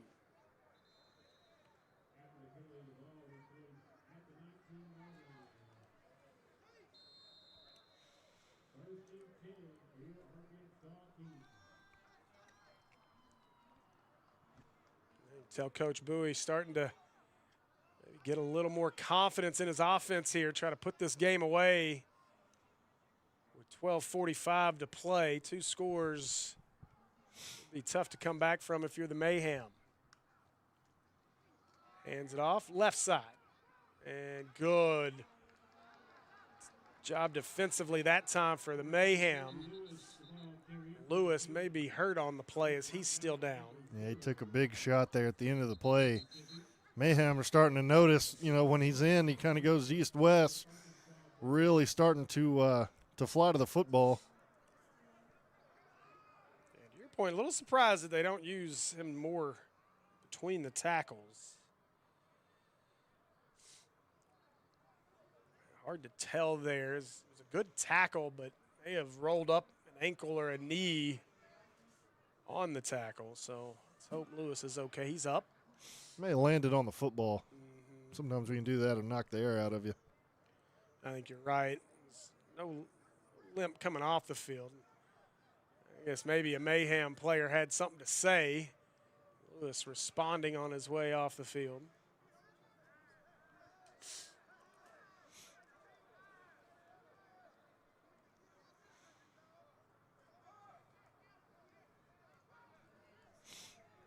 after the play, it's a 2nd down and 12.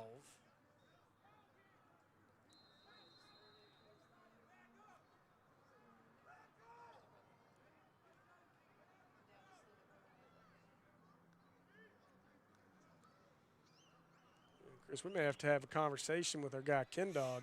Yeah. He was about 20 yards off the line of scrimmage. He's played every snap. You'd think he wouldn't be back on the other far end of the field trying to have a conversation with the Mayhem players and have to rush back up to the line of scrimmage. And now late substitutions will force a timeout for the Kings. There's been a couple of times here on the offensive side, just the late substitutions, not knowing who needs to be in. That can come back and hurt you late in these games like that.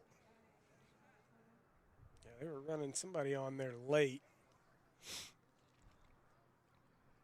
So 1 timeout now left for the Kings with 11:52 to play. But you know what? You score a touchdown here, and that timeout becomes less of a problem not to have.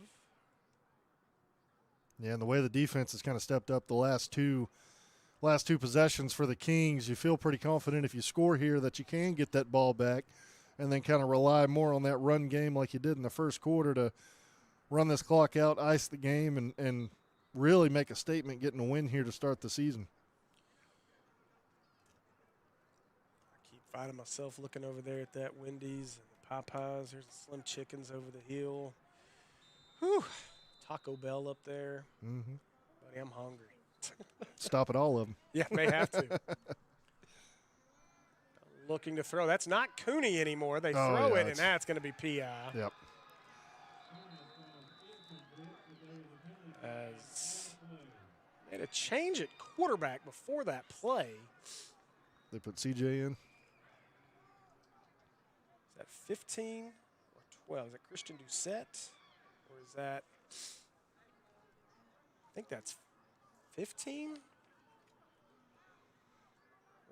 be who, that's the only quarterback with a 15, or, well, 2-digit number anyway. I think that's 15, Christian Doucette at quarterback. Yes, yeah, that's, yeah. Yeah, I know that he came and tried out for the Wise Guys last year. Pretty decent arm, but, of course, we had Jordan Ambrose. Yeah. So the penalty is half the distance. So now, well, trying to figure out where the chains need to be. I think they're just beyond the 10, so it will be 1st and 10, not 1st and goal. They can get a first down just inside the 1. Doucette still at quarterback. He'll hand it away. Looking for room inside the 10, dragging Mayhem tacklers with him to the 6-yard line.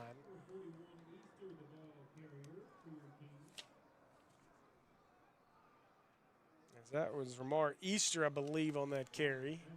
Ramar Easter, I haven't heard his name in a while. Very good athlete. I believe he's from that Hot Springs area, same as Doucette, the quarterback. But he was a very good player. He came and played for the Punishers, it was probably about 4 or 5 years ago. Good athlete. Kings have a ton of good athletes on this roster. Very dangerous team, especially given today the kind of talent they're going against on that Mississippi sideline to have the win and a chance to go up 2 scores here. Set, drops, looking, throwing, got a man there. Oh, he Bobble caught it. Now trying to break a tackle. Going to take guys with him, and they'll spot him inside the 1. Should be enough, actually, for a first down. It's going to be right at the sticks. What a play there. That one was a little wild, Chris. Yeah, good. I thought it was a good throw. It ended up being a little short there from Doucette. Kind of want to throw it a little farther on that out route, but an excellent play there out of Bobo Smith Jr. to catch it on the 2nd attempt and then fight for the extra yards. We've got an injured Mississippi player down.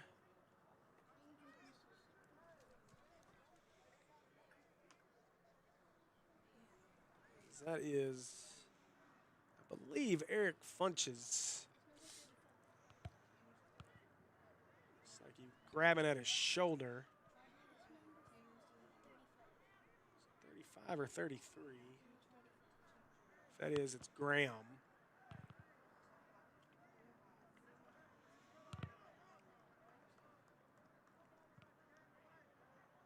How about 30? We were both wrong there, Diesel. How about Malik Sims is the injured Mississippi player.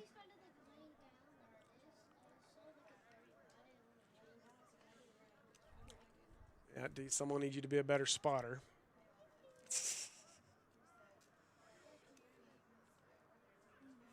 We'll get Sims off the field. 10:30 to play in the ball game. Kings trying to make it a 2-score advantage now, up 16-12.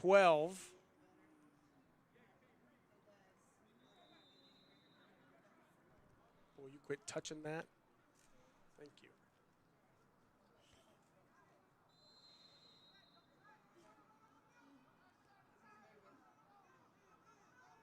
Doucette still at quarterback. Hand it away, and submarine down at the, it's like the 3-yard line. Gonna be a loss of 2 on the play. Yeah, it looked like they were trying to go up the middle there, but the rush from the outside by the Mayhem got to him before he could get through.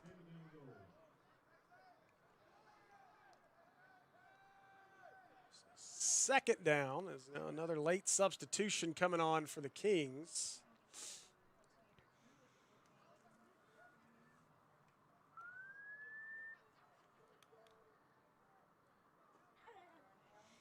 We're going to have 10 seconds. Got to get everybody set.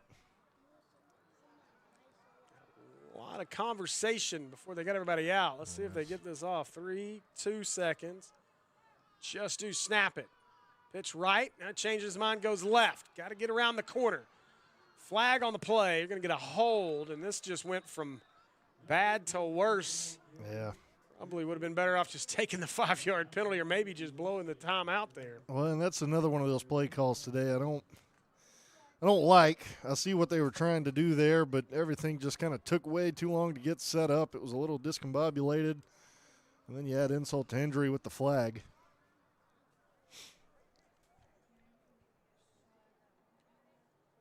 And we know Trejo with experience kicking, but different, come out here and do it in a game. So now the further back you go, the harder it's going to be to make this at least a touchdown lead. So field goal to make it a 7-point game. Well, and what makes it worse at this level is you can have a good kicker, but if your whole unit doesn't work good together, that's where you come into problems. Everybody will blame the kicker for missing it or it getting blocked, but you got to have the guys blocking it and holding it do their job too. So now 3rd and goal from the 13. Doucette drops, throwing. A lot of contact, but caught. Give him 6, touchdown Kings. There is a flag down. I think it's going to be DPI on the Mayhem.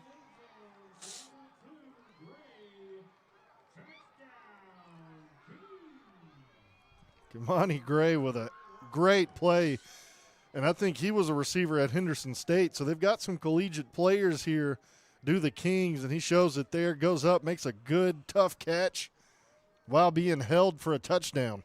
It was defensive pass interference. So they'll decline it. Touchdown is good. And you're right, Chris. That was a great play by Gray. He was being held by the defender. Now it looks like we're going to get to see how this operation works as they got the kicking unit on for this extra point. I thought it was a pretty good throw out of Doucette there, too, putting it where only his guy could go up and make a play. Getting his first action at quarterback, throws a touchdown. Could have had one earlier to Bobo. Now more confusion as they run 2 guys on. A third started his way out there. And will they get it off? They do not. So delay of game. Back them up 5. And they'll make another substitution before they snap it. We'll try this again. Well, it looked like Cooney ran out there to be on. You probably don't want your quarterback out there on special teams. But showing he's a true leader, will lead from the front. He'll go and block. You love to see that. As I mean, again, he's been replaced by Doucette here in the second half, but still willing to go out there and get time where he can get it, help the team however he can. So now a 25-yard extra point. Pressure off the edge, blocked. And cannot return it. So that'll do it for that play, and so it'll stay a 22-12 lead for the Kings with 8:56 to play in the ballgame. And that right there is exactly what I was talking about. You can have a good kicker all day long, but if the guys up front don't block, it doesn't matter. And there it seemed like the Mayhem just ran through untouched. Yeah, they had a ton of pressure. I was watching the edge, but they had guys coming from just about everywhere on that one. Nobody touched a single person there on that front line. That's something Coach Robinson, the special teams coach for the Kings, he's not going to be very happy about at all.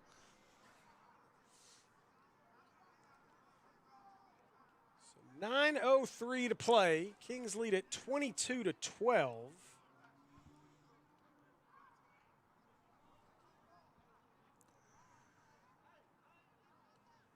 We've seen this Mayhem team strike fast, so Kings defense get out and continue the momentum. They've had a great second half.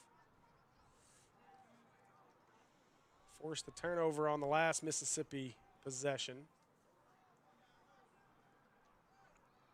And now if you're the Kings, you got to play good defense because we've seen, the Mayhem can strike quick on offense. 9 minutes is a lot of time left with the way these offenses are able to move sometimes.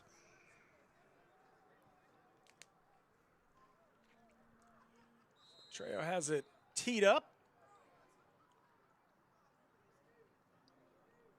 And he'll pooch this one to the near side. Caught. It's Graham on the catch. And Graham's slow to get up, but he's up. So the Mayhem, good field position here as they'll start this drive in Kings territory at the 49-yard line.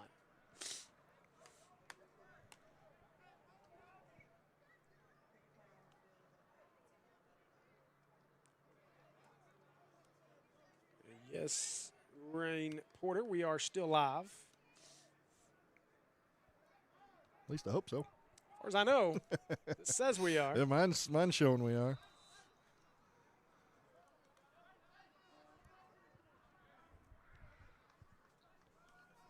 So we'll see if the Mayhem offense can get things going. They had a couple of moments here early in the game where they really had momentum, but turnovers have spoiled that.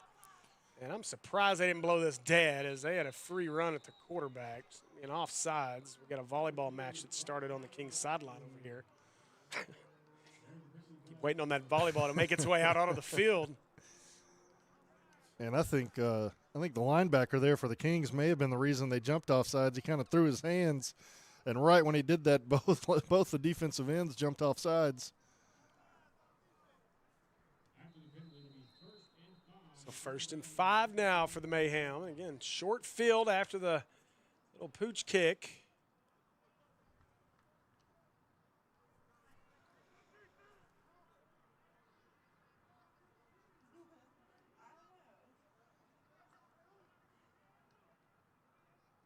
Motion Walden Jr. stepping up, and nice throw. Caught at the 30. There's that one perfectly as they finally pull him down at the 26-yard line. And that was a great throw up by Adrian Moore Sr. on that play. Yeah, stepped up in the pocket, able to put it right over that linebacker. And he's very good about throws like that, kind of tearing apart where guys are and aren't. Connects with Burns. Yeah, they'll go in a hurry. Hands it away. Walden Jr. caught by the ankle, and he'll be taken down after a gain of maybe 2.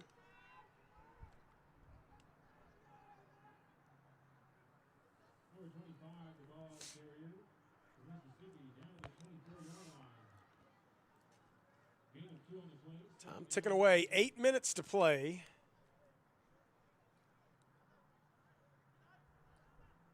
Delaney back on it, running back for the Mayhem. Actually, they'll split him out wide, so it'll be an empty set this time for Moore. The Volleyball got loose on the field. I told you it was going to happen. Now Moore steps up, looking, got a man open. Caught at the 13. And that's where he'll be dumped, but a first down for Mississippi.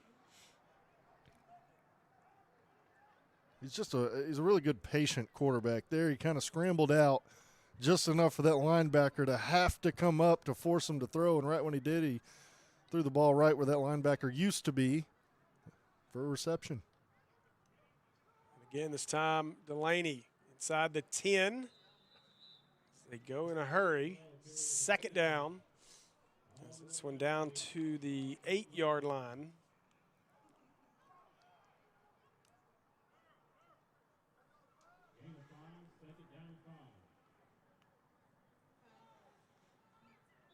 And flags fly. False start. So take away the 5 they just gained. It'll be 2nd and 10.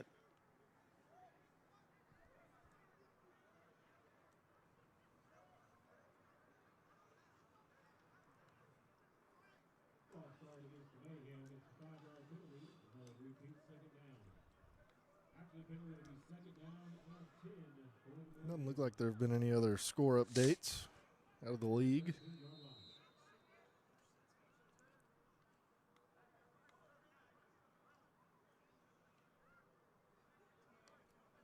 See everything getting rolling here this week for the spring season. Moore looks right. Got his man out there caught inside the 10 down to the 6-yard line. Mark him at the 5, so it'll bring up 3rd.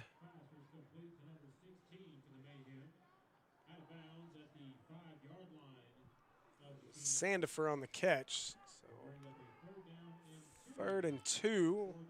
Back to the line quickly are the Mayhem. Or this time to the right side. He's going to be close. Right at the sticks. We'll see where they mark this. He needed the 3 for a first down. That is right where he is down at. Looks like he got it. Waiting on a signal. And our white hat says first down. So 1st and goal, Mississippi. They are not going to get that substitution done in time. Whistles blow. And this should be a penalty. Nope, I think they're going to give a timeout before to the Kings as they tried to substitute. Problem there is Mississippi did not substitute, so they could go quick and not have to wait. Well, it's been a couple of times on offense and defense. These late substitutions have really hurt the Kings. Luckily enough, it hadn't hurt too bad where it's, been just a bad play leading to a touchdown or anything like that. But first game, you'll have that. You'll have some substitution errors. You see it at every level sometimes, especially at this level, being that they only practice most teams practice about 1 to 2 days a week. Just going around job schedules and everything else like that. So I believe there's going to be 1 timeout left for the Kings.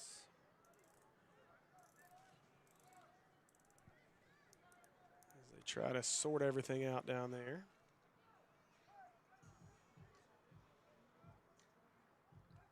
It'll be 1st and goal, Mayhem, as they try to get this back to a 1-score deficit. Time running out quickly, 5:25 to play on our clock. Yeah, I was going to mention that a minute ago. It's been a good drive, but it's taken a lot of time off the clock.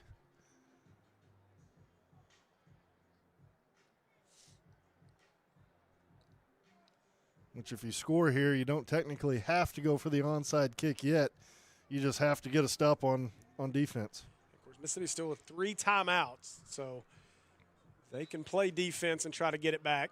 Although they have struggled to stop the Kings. The Kings have really stopped themselves on most of their drives today. So Moore. Going to go to the right side. This one stacked up. No gain on the play. 2nd down. Yeah, now if you're the Mayhem, you want to kind of hurry and get on the ball and get ready for the next play.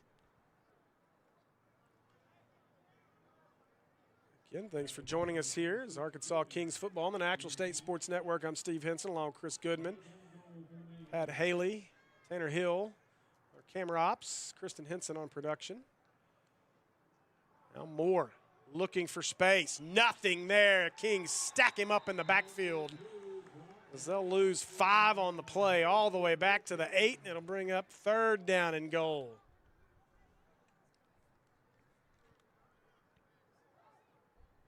Precious time ticking off. 4:35 to play.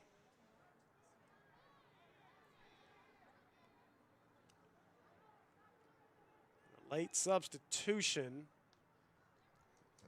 Did they bring anybody off? I think that's 12 men on the field. Moore Kings stumbled down. As he is sacked. Yeah, they got away with it. They got away. 12 men on the field. The Kings very lucky. They still got to get somebody off. Right now you got a Kings player who was the 12th. He's having a conversation with some fans. And I still think you're right. I don't think they recognize it. They still would have 12 out there. You know, somebody came off now. Yeah. So now they've got 11. They get away with it. And now 4th and goal from the 20. Moore looking left, throwing that way, tipped and incomplete. And that'll be a turnover on downs, and the Kings will take over after the 4th down stop. And I think with that substitution, he came on so late that the refs had already, you know, kind of turned away from looking at substitutions and just didn't see it. Not that the 12th man had any effect on the play. The Kings got to Moore pretty quickly on that play and sacked him, but the Kings standing tall there on the goal line, getting the stop, getting the ball back, and now you just want to run the ball, run the clock out, and get a win to start the season. The Kings, you're fortunate we don't have official review up here. So 3 timeouts left for the Mayhem, but first down here pretty well seal the deal. Doucette still going to be in at quarterback.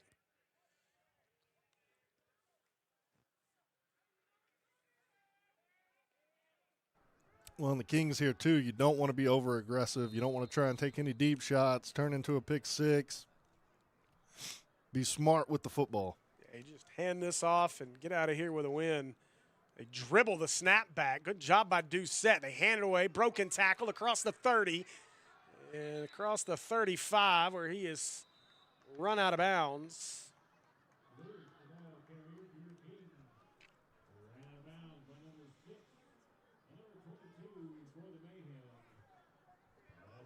So that'll be enough for a first down, but we've got an injured player down. Is that Kendog? Looks like it. That's what he gets for all those extra steps he took. See, Kendog's not used to having to move so much. He's probably cramping down there. Right. He's used to just standing around with a camera.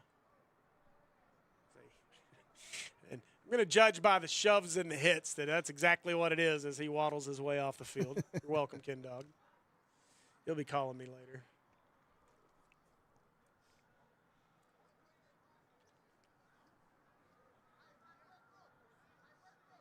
So 1st and 10.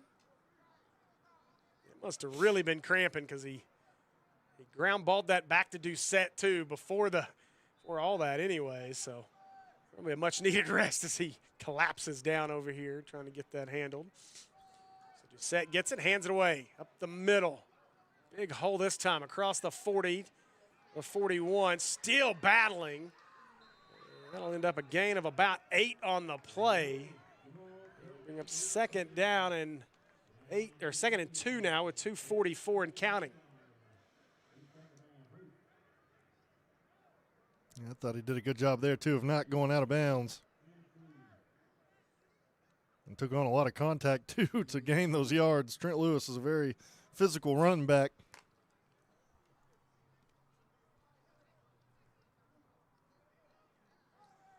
He's one of those guys, too. He'll have a physical game like this and will not ever look tired or hurt the entire game.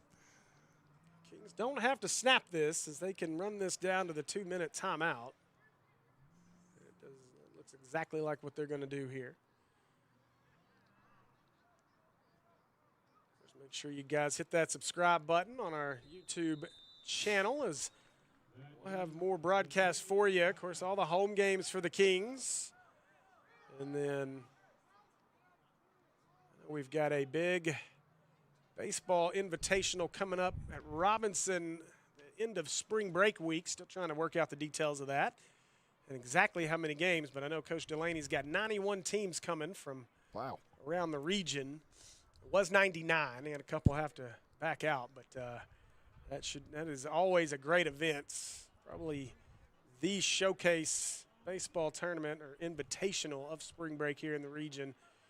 I think we've got a lot of Kansas City teams coming in this year, so there's going to be a lot of talent here. So we'll have that across our networks the end of spring break. And of course, you catch a little bit of soccer, a little bit of baseball, a little bit of softball as well across our networks. Here as we get into the spring season. And then hopefully we'll have some Arkansas Diamonds football for you too this summer. That's the plan.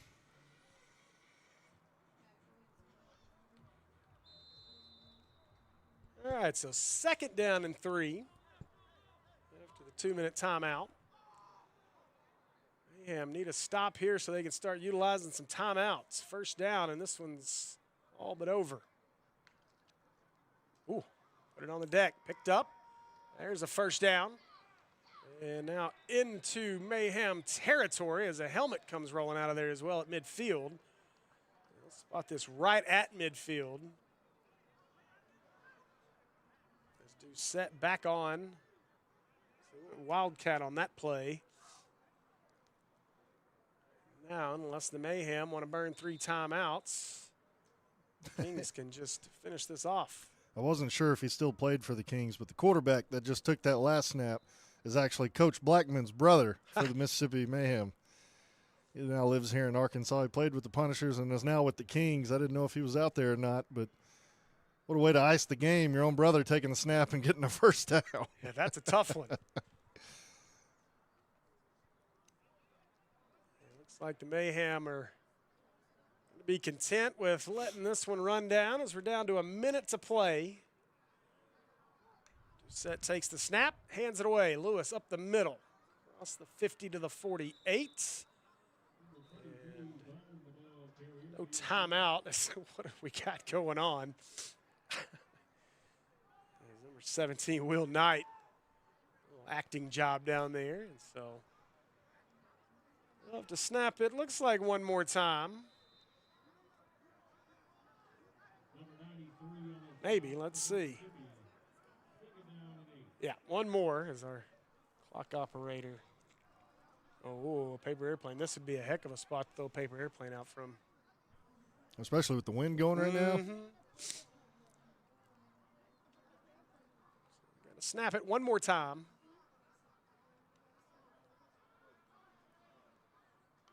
Set does. Takes a knee.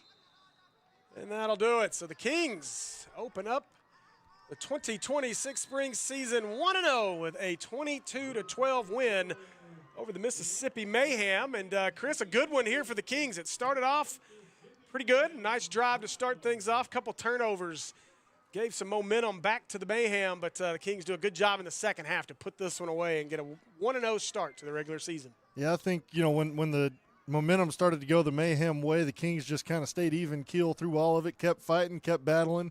They got big stops when they needed to. That front three, I made the comment earlier about staying in that 3 front, and then after that it was like they heard what I said and started playing very good football after that. The offense, Doucette came in at quarterback, led them on an offensive touchdown drive. Great start for the Kings this season. I came in with high praise for the Mayhem and Coach Blackman. Still have that, but the Kings really showed out today and stole the win. All right, well, that's going to do it for us here on the Natural State Sports Network. And big thanks to you guys for joining us. I want to say thanks to Pat Haley as well as Tanner down on our field camera, Kristen Hinson on production, Chris Goodman here on color with me. I'm Steve Hinson. This has been Arkansas Kings football on the Natural State Sports Network. We'll see you for the next home game here in just a few weeks. Until then, good night. Wow.